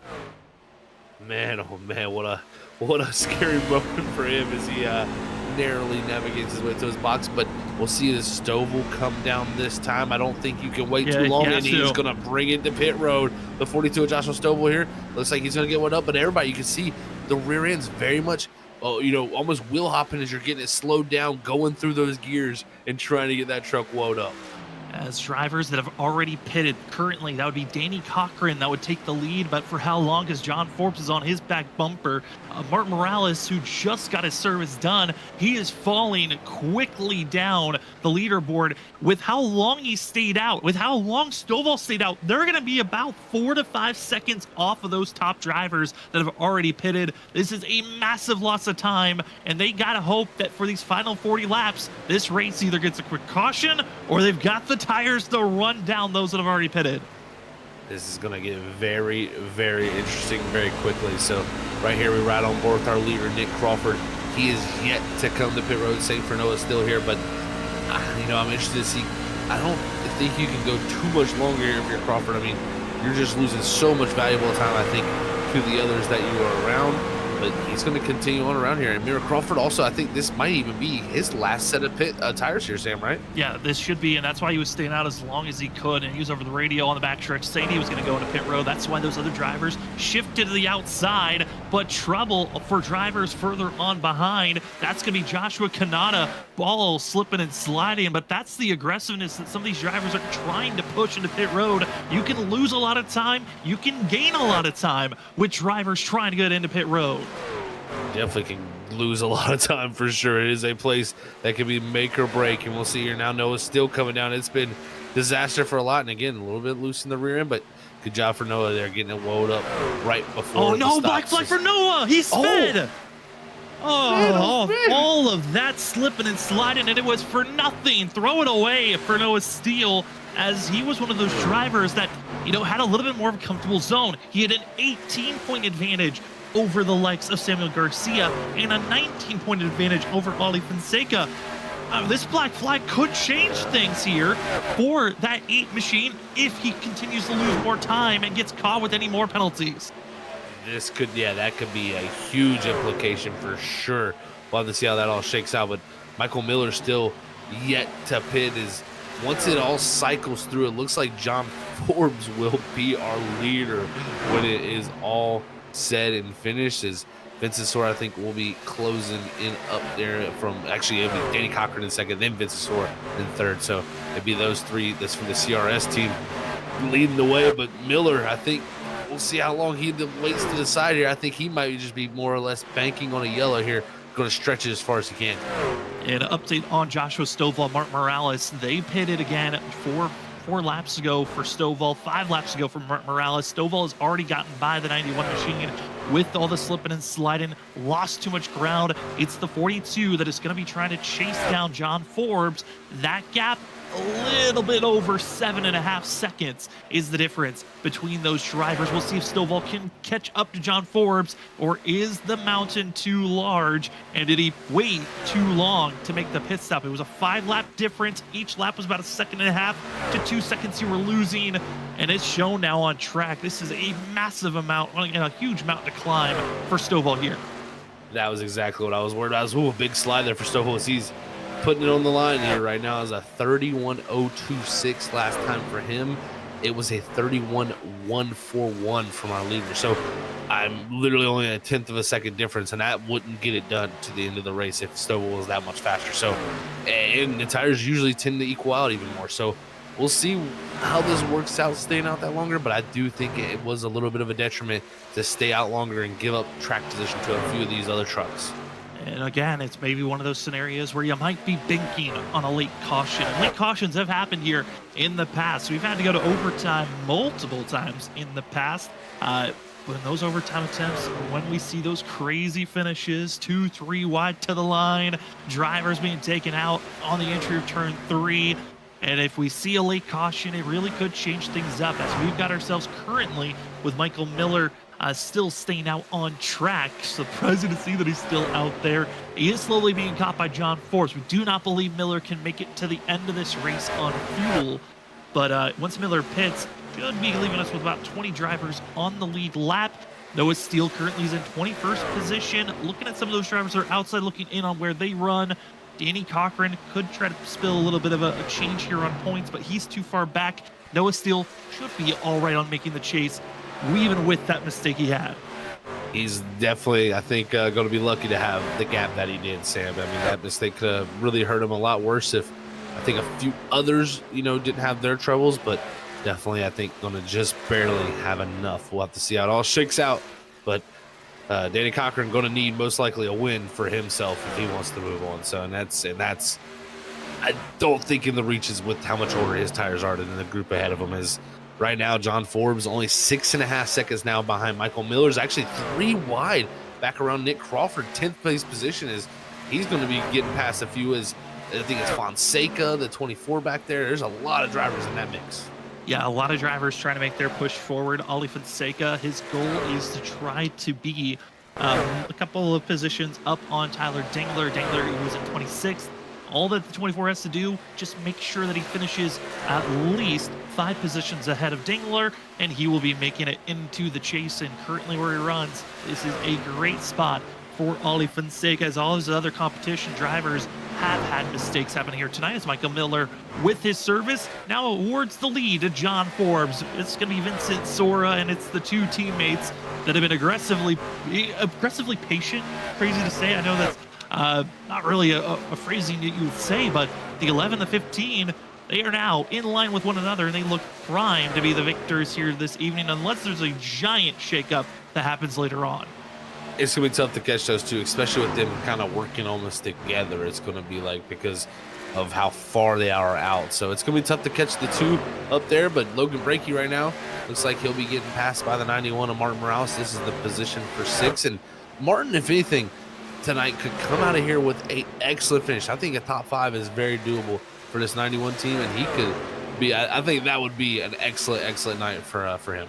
It certainly would be. I know in the chat, Megan's getting excited. She's just stated the fact that Joshua Stovall is up to 5th position. He's still 6 seconds behind. That last lap, he gained 3/10. That is a big gain, but at the amount of laps that are left, even if he stayed at that rate, wouldn't be enough to catch up to our leaders. But one thing that is helping Stovall maybe catch up and make this fight a little bit more interesting, John Forbes, Vincent Sora, they are going side by side at times, which is hurting both these drivers, as Danny Cochran, he's trying to pull along the likes of Trenton Jump and others, try to catch up to our top 2. Yeah, because this is going to be a titanic battle here. I think these two know that it is pretty much, down to who can hold the lead here from here, because John Forbes, we know how good he is at defending, how good he is at leading this place, winning at Vegas before. But Vincent's been super good this season. Seems like he's almost had a little bit of the upper hand on John this season. So I think this is important before the playoffs to see who can get the upper hand on each other and kind of show, hey, I'm going to be the guy to beat going into the playoffs this season. Yeah, I mean, both drivers had some similar starts to the season. They really weren't qualifying for them, neither of them. They were kind of told, hey, you guys need to start qualifying halfway through the season by the admins, and they have been up front dominating almost every race that they show up for. Crazy enough, though, in the first 8 races, these two drivers have only won 4 of the 8 races. Now, you might say, well, that's still over half the season these two have dominated in, but in the past, they would win 60-70% of the races. So it's been great to see other drivers show up, contend with the wins, but it really has been Vincent Sora having the upper hand. Entering tonight, had a 30-point advantage over John Forbes, and last week Forbes got that second win, with Sora already had 2 wins a couple of weeks prior. This is definitely getting down to the crunch, man. As it's getting to that playoff time, as Michael Miller here on the fresher tires coming up on our leaders. You see how much faster he is with those much better Goodyear tires underneath him, as he'll slide up the inside here. Maybe even Sora can take advantage maybe a little bit of this. Is going to put John up the track a little bit, but luckily in 1 and 2 here, that's not going to be too big of an issue, as Forbes will hold on to that positioning as we drop back here to the 46 straight jump. And he's here in this 4th position, but he is quickly going to be looking back in his mirror, because it is the 42 of Joshua Stovall, who was definitely the driver on the move. 31.88 that last time to a 32.17 from Trenton Jump. So that's about 3/10, and Joshua Stovall will be there in the next lap or 2. Up to 3/10 away. And yeah, I think for Stovall, it might turn into a top 3 is the best finish he can grab at this time, and it is doable at the rate and the pace that he is going. This is awesome to see by the 42 on how quick he is looking currently as he continues to fly. I mean, as you ride on board Trent Jump, he's our Season 2 champion of the ISRC Truck Series, and this has been a really fun season to watch Trent. It really feels like we're getting back to those old days back in Season 2 where Trent Jump, and maybe not winning like he was back in Season 2, but the consistency's there, and being inside of the top 5 for most weeks has been there, and that has been awesome to see that pace back in the 46 machine. It definitely has. I mean, Trenton is always a great competitor, and to see him up front competing is always going to make the show just that much better. So it's good to have him in the top 5, and we'll see what he can do to turn it up maybe another little bit of a notch as a past champion as we go into those playoffs and really start to see who can all pull it off. As you can see here from Stovall's point of view, that 46 is definitely getting bigger in the front windshield as he is closing the gap down and continuing to take time away from the drivers ahead. And also slowly closing in are both of these drivers on Danny Cochran, who's just a mere second and a half, a little bit under a second and a half ahead of this 42 machine. Coming up to 20 laps to go. And look at the rate and pace. Stovall's pace has equaled out with John Forbes and as well Vincent Sora, so it is turning into a top 3 finish if this race stays green. There's a couple of drivers that have been racing around one another, and over the radio have been kind of chattering at each other. Isaac Shelley, Ollie Fonseca have been on top of one another. Here's another close battle. Eric Stamp, Dakota Moniz. I mean, this is incredible by Eric Stamp, even with being caught up with all of his issues here this evening, battling for a top 15 run. Yeah, he was caught up in a few of those wrecks and definitely had a lot of damage. So great job by him to get right back into the mix. Him and Dakota having a good little battle, but I think Dakota going to have about 5-lap fresher tires. So Dakota, I think, should be able to get away here. We'll see, as he was about 3/10 quicker that last lap. But that draft can play some pretty big role in the factor of how you get away from somebody. So we'll see if Dakota can get away, because it's about 2 seconds up the track to Ollie. And I don't think that will be possible. As Fonseca, he's right outside the top 10. He's fighting for his life for sure. He certainly is. And driver that was battling for the lead before this pit cycle started, Mark Morales, is not able to hold and get by Nick Crawford as he was battling for 6th position there. Here's that 91 machine, looking for one of his best finishes of the season.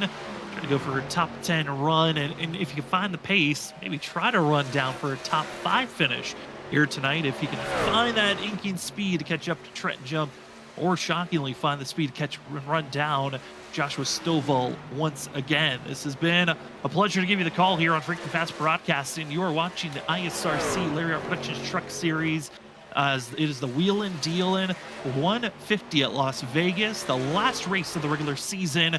In 2 weeks, we start the chase, as it will be a 5-race chase system. We got Talladega, Phoenix, Darlington, Rockingham, and finishing the season off at Kansas. They're going to be on top of one another. It's going to be great racing to see. A lot of fast drivers hunting for that championship.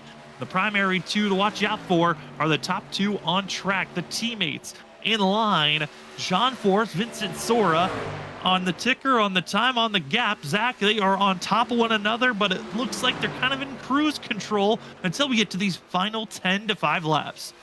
It's going to get wild for sure here, Sam. I think Vincent Sora, he's looked to the inside about 4 to 5 times from what I've watched so far, and he's been able to get there, but just cannot get fully alongside enough to clear him. It's going to be tough. John is placing the truck very well, making sure the exits are there. And look at this slide off the corner. I think Vincent is kind of maybe hoping that is what's going to pull something off for him here, is maybe pressure John into a couple more of those slides, overheat the tires. You can see, look how close he's getting to the rear, and he might even get to the right rear quarter panel here, and that would be amazing, but actually it might be a crossover now. As he backs off, gets back in line, seeking back and forth, pick your line. Where do you think he's going to go? And Vincent Sora trying to force John Forbes to mirror drive more than trying to hit his markers to hit the corner properly. But Forbes, the experience, the level, but will they just throw it all away as both drivers collect the wall? And if you're a Stovall fan, if you're rooting for Danny Cochran or Trent Jump, that's what you want to see more of. Get these drivers in the wall, scrub off that time, ruin your race, as that will assist the two to close that gap down just by a couple of tenths. Using every bit of the racetrack, man. You gotta do that. I mean, every inch is available out there. If you don't do that, you're not going to be able to find the speed. As right now, they're coming up on some lap traffic here. As Forbes has had to run the top side. He's up in the wall, and there you see Vincent even kind of graze it. He's going to have a chance here to look to the outside, but now going to cross back to the inside here. They're going to be side by side in the one. This might be a good chance. They're catching up to Mark Labertone, and Labertone in the 44 trying his best. And here it is, slide job move by the 15. He's clear, but Forbes trying to get to the inside. He will get there. They'll stay side by side, catching up to more lap traffic ahead of him. Forbes has the nose. Sora, that slide job move was perfect for a moment, but he loses track. Now it's his chance to do a slide job move. As Ford wiggles, it's now Sora to the inside. Excellent racing. While that happened, Joshua Stovall has gotten by Trenton Jump. He's setting his sights up on Danny Cochran, but this racing up front is too good to get away from. 12 to go. Is Sora going to clear again?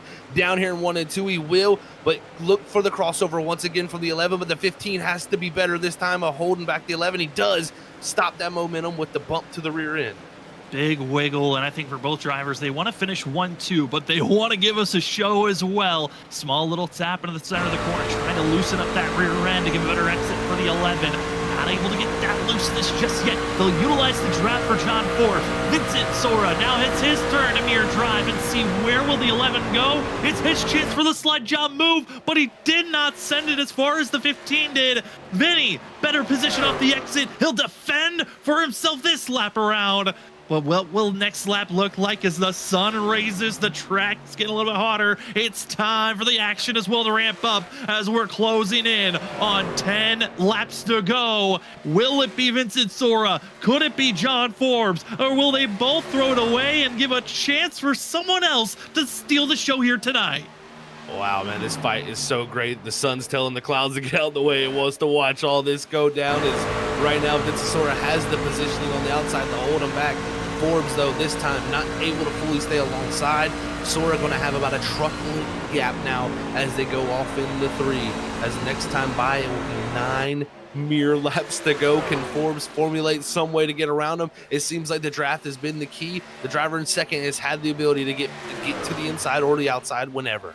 We're going to keep the camera on this lead battle. We'll audibly try to give you information on that battle for third place as well, as John Forbes is trying to find a way to get to this inside-outside corner panel, one of the two, to give himself a chance onto the entry of the next corner. It looks like it's going to have to be a slide job move, similarly what we saw Vincent Sora do. But for John Forbes, who's in that defensive lane for so long, I don't know if the 11 has the tire wear to fight back. He's doing his best, though, to stay attached. It's now set up for these corners, and we saw it last week for Forbes. He was taking that early apex, trying to set up for these exits of the corners at Auto Club. Does he have a similar move here at Las Vegas as we exit out of turn number 2? Man, these guys are literally leaning on each other as teammates, and this is two of the best out here at ISRC, and they're willing to risk it because they know they don't have a lot of the will, to lose. And you're gonna see John throw the slider there. Vince is gonna cross back under him here, but John with the excellent job there throwing that slider. I think this is just going to be all about timing of who's going to lead this race. I think this is going to trade hands multiple times. As they go back and forth, and once again, Vincent Sora, it's his attempt and down into turn number 1, where it feels like he's found the most strength to get the pass done. But it's through 3 and 4 where you're really fighting and defending on who can get to the line first. As John Forbes better run off the exit. The 11 looks strong on the top rope, but the 15 continues to find little inking speed to keep himself right there in the quarter panel, forcing Forbes to really utilize every little bit off the exit. And it's that challenge off the exit of the corner that's forced the 11 to the outside wall multiple times. And for John Forbes, he's got to be careful, but he saved these tires for this moment. 6 laps to go, and even with this slicing and dicing back and forth, it's still not enough time lost for Stovall or Danny Cochran to run down and catch these two. They're still 4.5 seconds back as Stovall is almost by the 2 machine. That he is there side by side for that 3rd position now, as Stovall has finally got there, and Vincent Sora has kind of cracked and fell back off the leader here, so he's got to reformulate something. As Stovall is just fighting for every little thing here to get around this 2, but the 2 of Danny Cochran knows he wants a podium position. He might not be able to have a chance to fight for the playoffs, but he still wants to have a good run here tonight and have something to talk about. Stovall has to try to gas it up. Does he have the run off the exit of the corner? It looks like he might have the spacing, but Danny Cochran, he keeps his foot down, gets the better momentum, the better speed, and they'll stay side by side, drag racing through the corners. And it's Stovall who's made all of this marching work to get by Trenton Jump, a chance to get by Danny Cochran, and almost the nose ahead with 4 laps to go here tonight. This 42, the work isn't done, and Cochran is not making it any easier as John Forbes continues to pull away from Vincent Sora.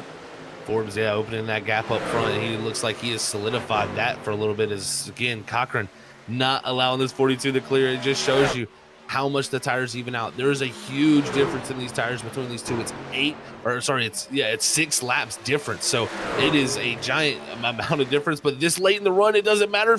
Cochran into the wall, and that's going to give up the position. Stovall at the P3. And Danny Cochran over the radio with just a simple dang. He thought he had it, was in the better position. About 3 laps to go. It's Stovall. He's got the clean air. No one to his outside. He can use every little piece of this track as he tries to pull away. Other battles that are happening on course could be the battling going on for 5th place as Nick Crawford is finally able to make that pass. But up front, it is all John Forbes with 2 laps to go here tonight. It is wild to say. It is just swung like a light switch here as the 11 has found the pace. Something has clicked for him late into this run, and he is just opening the gap to Vincent Sora. And this is what Forbes wants to do: get that 3rd victory this season and claim the most victories in the regular season. Was he playing a possum? Was he laying over and just waiting to pounce in these final 5 laps? Looks like that might have been the case. Off the exit of turn number 4, you look to the flag stand. It's your gridless graphics white flag for John Forbes, looking for win number 3 of the season and be the most winish driver so far. And Zach, this 11 has done it once again off the exit of turn 2. What a job he's done. I thought it was all said and done. I thought Vincent had played the long game on him, got around him, but John didn't give up. He made 2 passes to get back around him, and he has fought his way back and pulled away. Off the exit of turn number 4, Vincent Sora might take the regular season championship, but the driver with all the momentum heading into the chase, it's the 11 of John Forbes taking the win at the Wheelin and Dealin 150 here at Las Vegas. Vincent Sora going to bring it home in 2nd.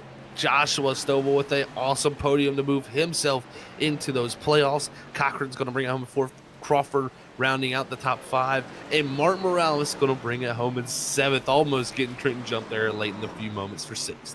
Martin Morales, his first top 10 of the season. Congratulations, that 91 team. Another strong run here at Las Vegas. Wasn't enough for the win, but a fantastic performance for himself.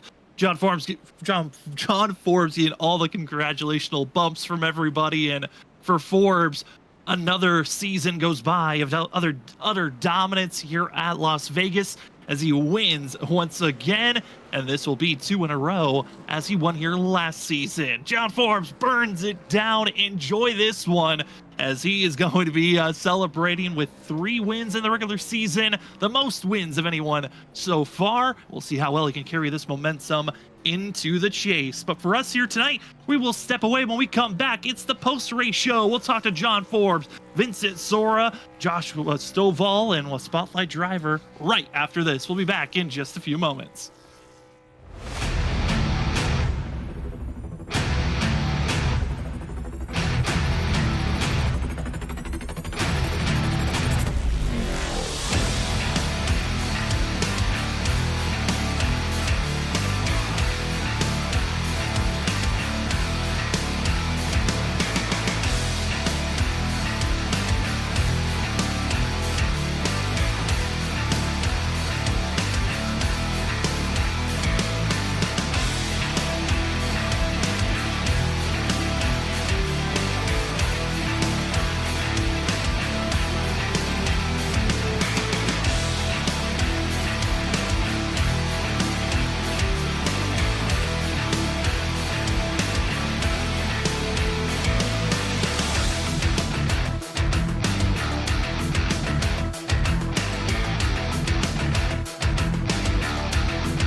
Welcome back, ladies and gentlemen, to the post-race show of the ISRC Lariat Productions Truck Series.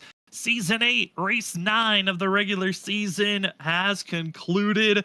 As the whole entire regular season is done, we will be back in 2 weeks to be seeing these drivers in the chase. We are still waiting the points to be calculated on who's in, who's out. We know for sure this driver's in. It's your winner here tonight for the Wheelin and Dealin 150. We head to Victory Lane to talk to John Forbes. John, your 3rd win of the season, back-to-back after winning last week at Auto Club. You got all the momentum heading into the chase. How are you feeling after this one? Yeah, it was a fun battle.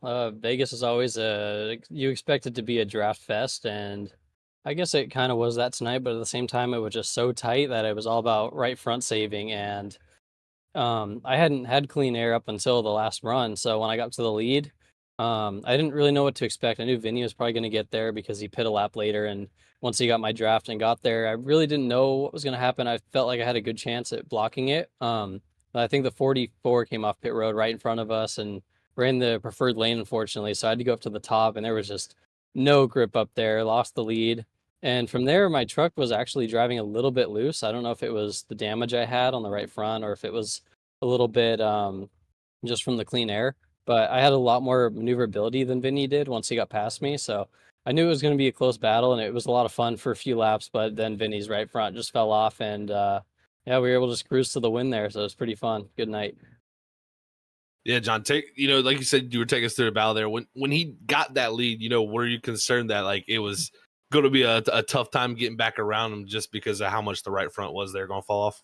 Yeah, it always is, especially in the truck with just the dirty air. So once he got there, I was like, oh, it's probably going to be pretty tough to get back by him. But like I said, before he even passed me, I felt the truck getting a little bit loose out of the corner. So once he got by me, I was like, okay, just settle in here, try to build up a run like he did. And I was watching my mirror. Vinny was just getting great runs by running a little bit higher than I was and cutting down the exit, or even keeping it up a lane higher than I was. So I was doing my best at mirror driving. So once I got put in that position, I was like, okay, I'm going to do the same thing and just try to run the same lines that he was doing to get me. So once I got there, I quickly realized his right front just wasn't there, and I had a little bit more maneuverability. Like you could probably tell I could cut down better than him on the exits and stuff. So just use that to our advantage, and then eventually we got to the outside of him, and it was a pretty decent, easy pass from there. I mean, John, we saw all throughout tonight on those restarts. It was chaotic at times with drivers being 2-3 wide. You had another incredible save. It feels like every week you've got an incredible save for yourself. What was it like trying to get through the field? As I've kind of said on the broadcast, I know it doesn't make sense, but you and Vinny were kind of being aggressively patient at times where you were making the big moves and then backing off at moments. What was it like, though, getting through the field in those hectic early moments? Yeah, you really had to pick and choose because sometimes you go to the inside and the truck would grip great, and the guy on your outside would kind of let up a little bit too much, and you could slide in front of him. But there were other times we would go to the bottom and you lose 3 spots because the guys on the outside just keep it pinned and they just don't let you clear. So then you're stuck down there and everybody starts going by you. So you really had to be smart. There were times where Vinny got put back like 5 spots. I got put back a few times at points in the race. So yeah, just really picking and choosing the battles. And the same thing with the tires too, with all the cautions. Only 4 sets of tires. A few guys were definitely on the wrong end of that. And we were all thinking, I think the caution were a bunch of, I know Ollie had put tires on and everything, wherever that was earlier in the race. Ollie had Stovall put tires on, and I was telling everybody, I was like, oh, I think we should just come put fuel in it, loosen it up, and just hopefully we hang on in the long run.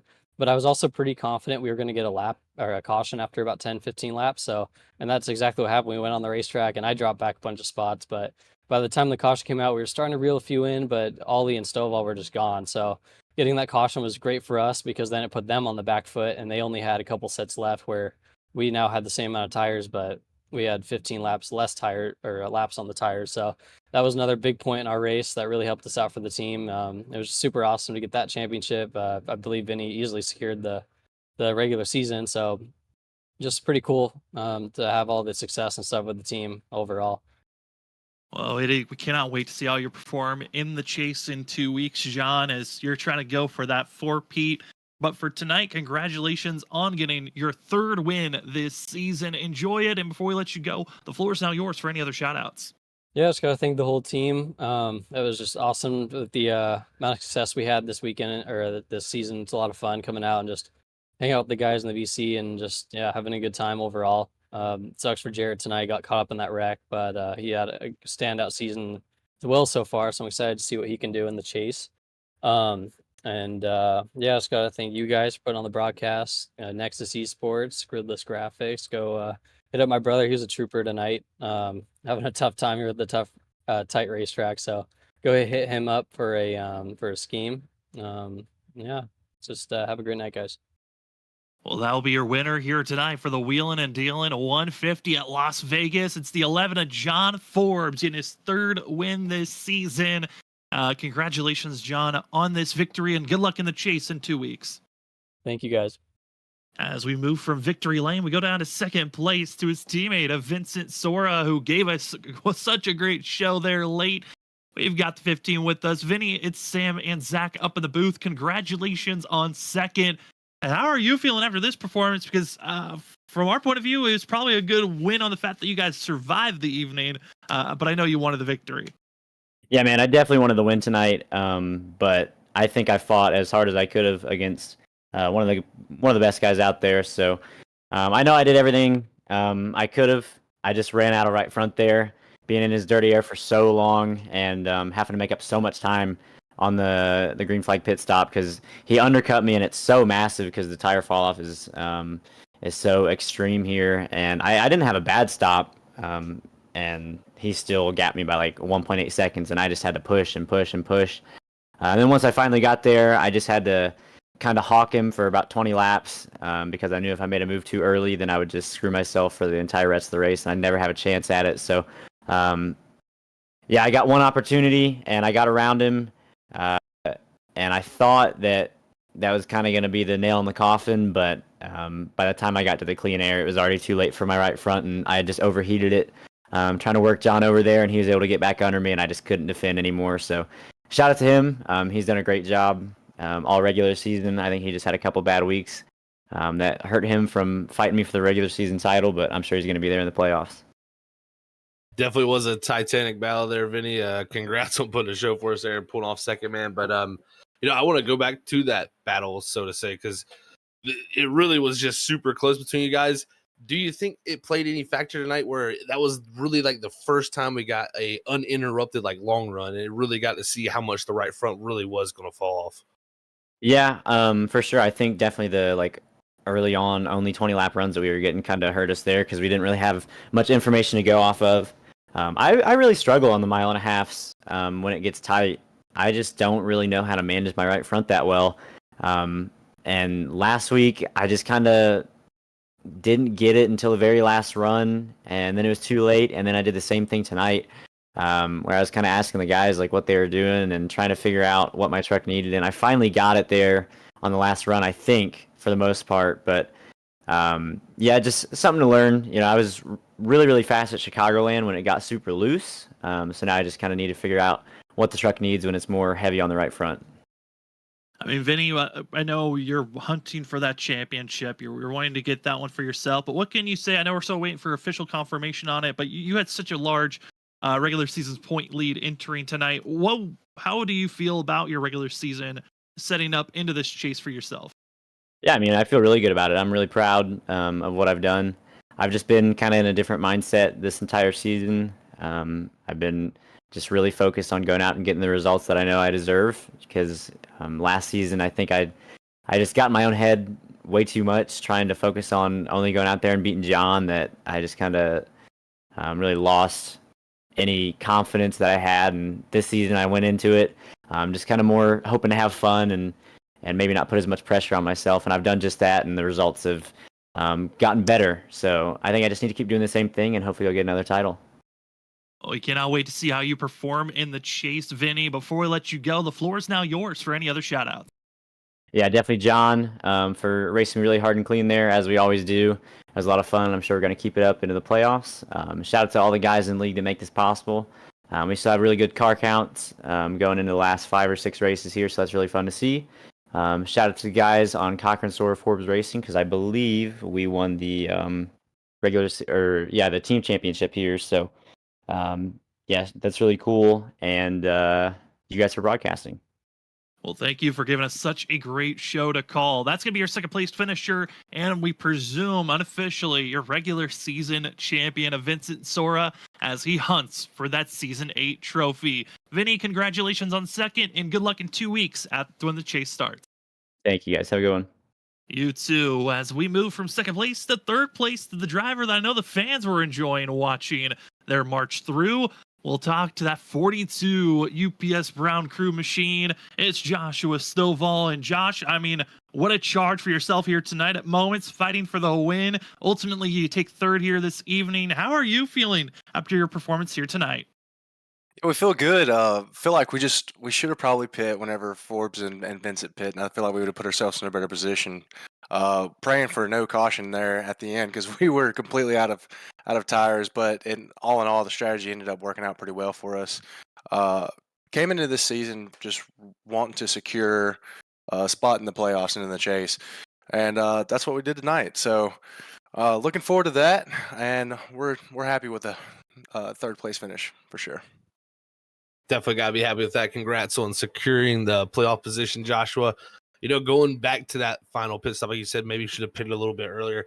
Did it being your final set of tires really, was that the deciding factor to kind of maybe take it a little bit farther just in case that yellow flag did come out? No, I mean, we knew that if the yellow flag was to come out at the end anyways, with how the tires wore tonight, we were going to be in trouble. We just missed it. All in all, it's something we'll take into the future and learn from, and go from there. I mean, Josh, this was a fun race for us to watch from an outside point of view. How do you feel like you're going to be able to carry all this run into the chase, where we're seeing races? Our shortest racetrack that we went to was Nashville Super Speedway. We're now going to have Phoenix, Darlington, Rockingham in this chase. Do those tracks kind of make you worry about the chase, or does it excite you on the fact that we're changing up the racetracks we're heading towards? No, it does excite me, and what really excites me is that first race of the playoffs being at Talladega. We got the win there last year, and like to sit here and produce the same again this season.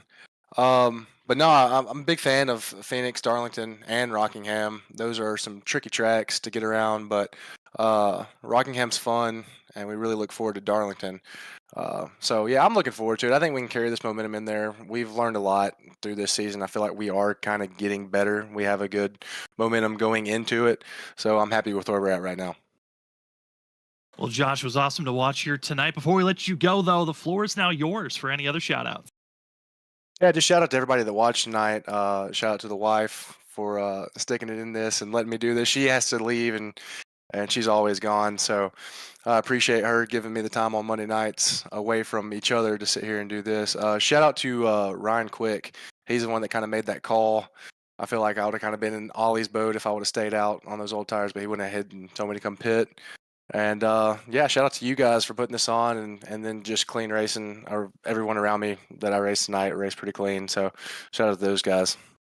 Well, thank you for giving us such a great show to call. That will be your third place finisher here tonight. Josh, enjoy this one, and good luck in 2 weeks when the chase begins. Yeah, boys, have a great night.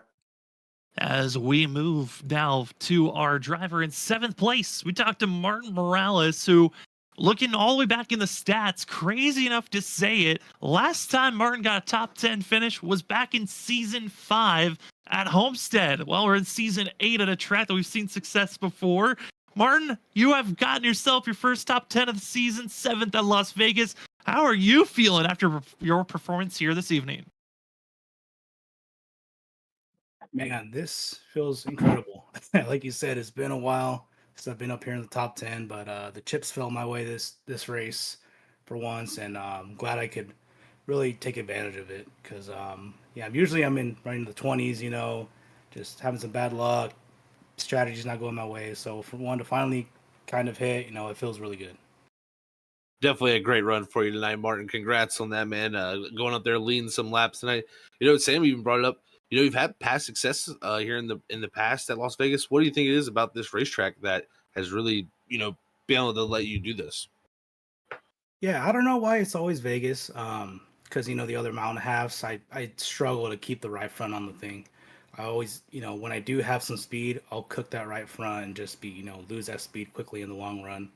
So I know tonight it really helped because last night Tyler Dangler helped me out with an AI race. We ran a race, and I just kind of got a groove of how to run the track in traffic and stuff. And I think it just worked really well tonight. Kind of being more careful with the tires. I was able to save it enough to where I could, really take advantage of when we would get that long run. And I got fortunate that last run, because that was my last set of tires. I was like, well, if I take my tires on this last caution here, I'm going to move. I want to get going as well as I could because I know Stovall had fresh tires too right behind me. I wanted to get away from him, build a buffer. I didn't know if I'd get all the way to the front, but I was just like, if I can get there, then I could just try to build as big a buffer as I could and then just hopefully get a good green flag stop. And I was a little slow on the entry, lost a couple seconds, which I think I could have gotten third or fourth if I really hit it perfect, but I didn't practice it, so I lost a couple there, but able to still come away with the 7th was really good. It was awesome to watch your performance here, Martin. We've got 5 more races racing for the points. We've got Talladega, Phoenix, Darlington, Rockingham, and Kansas for the chase. What is your confidence level with these final 5 races, and what's your ultimate goal for the rest of season 8? Yeah, I just really want to have clean races like tonight. I got it through the grass a little bit in the early part of the race, but like if I could just maintain a clean truck and try to pick the best strategy in these races.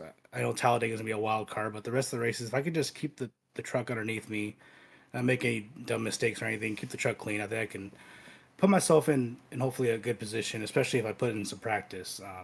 That's really the goal, is to try to get myself into some more top 10 speed runs, because just running the 20s is never fun, and finishing back there is just like discouraging. So if I can just keep putting in the work to put in these kinds of runs, and it makes it a lot more fun. I know we believe in you, Martin, on getting those type of runs to finish out the season. We cannot wait to see how that moves forward. But before we let you go, the floor is now yours for any other shout outs. Yeah, shout out to you guys for always putting on a great show. Can't wait to watch it later. Shout out to everybody in the league. We've been showing out really well this season. A lot cleaner races than in past seasons. So I really appreciate all the guys working together to do that. Shout out to my wife and kids for putting up with me doing this every Monday night. Shout out Team Watson Racing Setups. A lot of fast setups for when I do run the open officials. And yeah, again, thanks you guys for everything you do for the league. Well, thank you for giving us such a great show to call. That will be 7th place finisher here tonight, Martin Morales, grabbing his first top 10 of the season. Congratulations on that, Martin, and good luck in the next couple of weeks preparing for the chase, and we hope for this momentum to carry forward. Appreciate it, guys. Thank you. As that will conclude our interviews here tonight, we have been given the update on the points. First, we're going to take a look at our unofficial results of tonight's race, and then we'll give you a closer look of what the chase looks like 2 weeks from now. As taking the win here tonight, it's the 11 machine of John Forbes, his 3rd win of the season, capping off the regular season as the most winningest driver. But the driver behind him is the one that will take the regular season championship. Vincent Sora goes into the chase with the most points. But does he have the most momentum? We'll have to wait in 2 weeks. Joshua Stovall, he had a fantastic run, risky driving around Danny Cochran, but it was enough to get that 42 into the chase. We'll see how well he can perform in that playoff format. Danny Cochran missing out on the chase, but still a fantastic run to see the 2 machine quick up front. Nick Crawford will finish 5th. 6th goes to Trenton Jump. Mar Morales, like we said, his first top 10 of the season. He'll take 7th. Logan Brickey takes 8th. 9th is Ethan Smith. And finishing out the top 10, we find the 24 of Ollie Fonseca. And as we look for the rest of the grid, you see either Shelley there and left. He's actually going to get his way into that chase, so that's great for him. But as we look through farther, there's definitely going to be, I think, some drivers that it's just heartbreaking moments. And some of these drivers, of course, here throughout this portion had some great runs. It looks like Thomas Green there with his black flag, he didn't bring home where he wanted to be. But you look back here, Tyler Dingler back in 26th. That's heartbreaking. But Samuel Garcia also in 23rd.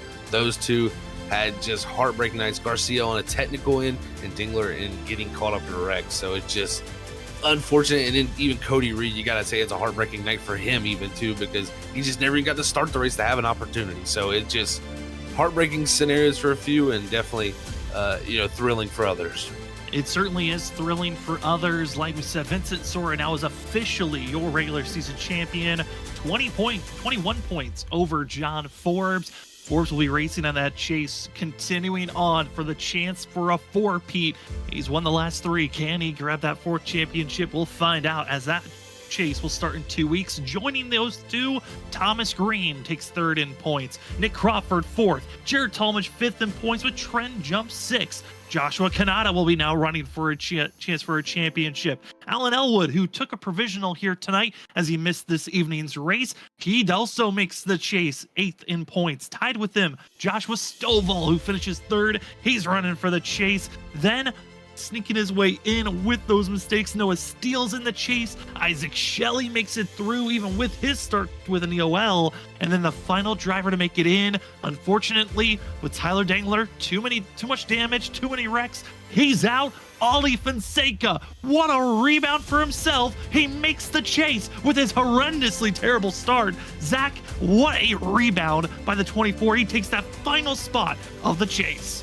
I think if you would have told Ollie that he made the chase about 6 or 7 weeks ago, he'd be like, you're crazy.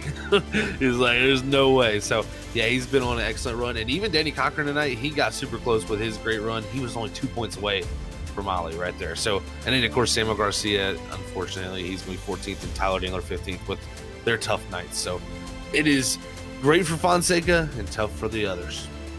And that's going to be, I know, for Cody Reed, because of the situation that happened this evening. He was in a must-win scenario, not able to race. We'll see what deliberations, conversations he tries to make for his case. I know he's going to fight everything this week to see if he can make the chase, but we have our 12 drivers that are officially stamped in, and it starts in 2 weeks at Talladega. Who's in, who's out? We now know who's in. Now the question is, can those 12 drivers, who's going to be the most consistent for a 5-race stint to be able to hoist the Season 8 championship? Well, it all concluded the regular season here tonight at Las Vegas. What a race it was. Zach, I know with the way that it started, I was shocked we got that long green flag run in, but it gave us that spectacular finish. John Forbes taking another victory. I mean, what a regular season it's been. What are you excited about with the chase just right around the corner? Oh man, I'm excited to see how the shakeup of the schedule comes in. You know, some of these shorter tracks. I mean, we got Bristol next week, of course, with the All-Star race. That's gonna be wild. And you know, everything's on nothing on the line really too much there for them. So they're gonna be going all out. But when we get those playoffs, it's gonna be nerve-wracking because we're adding in some wild scenarios. You know, of course, you got Talladega, the Super Speedway. Anything can happen there. And then you throw in Phoenix and Rockingham, where we really haven't won the short tracks this season. It's going to be an interesting time. I tell you, it's going to be a good crunch, and it could get very, very close with the set of races we have when it comes down to that final race for who is going to be our champion for this season. Crazy to see who will be in there. We got some drivers looking for recovery runs, those that are looking for redemption, and some trying to solidify their dominance. We are excited to give you all the coverage of the chase in 2 weeks. The ISRC Truck Series, though, they continue racing next week for their All-Star Fiesta, as the drivers will take the trucks to Bristol to have some fun for the week before the chase begins. Also fun racing next week for us. We got a start of a brand new season. It is the WSSR VRS Cup Series. Back to racing action next week is the start of a new season. Who will be crowned the Season 11 champion? Well, the journey starts next week at Atlanta Super Speedway. We're excited to have that racing action back. But for tonight, we want to say thank you to Larry Art Productions, Morecast, Armadillo Motorsports for being the Lucky Dilla Award winner, Gridless Graphics, and our personal sponsor that's partnered up with us here at Freaky Fast Broadcasting, Whiplash SimCams, for being our camera provider here on Freaky Fast Broadcasting.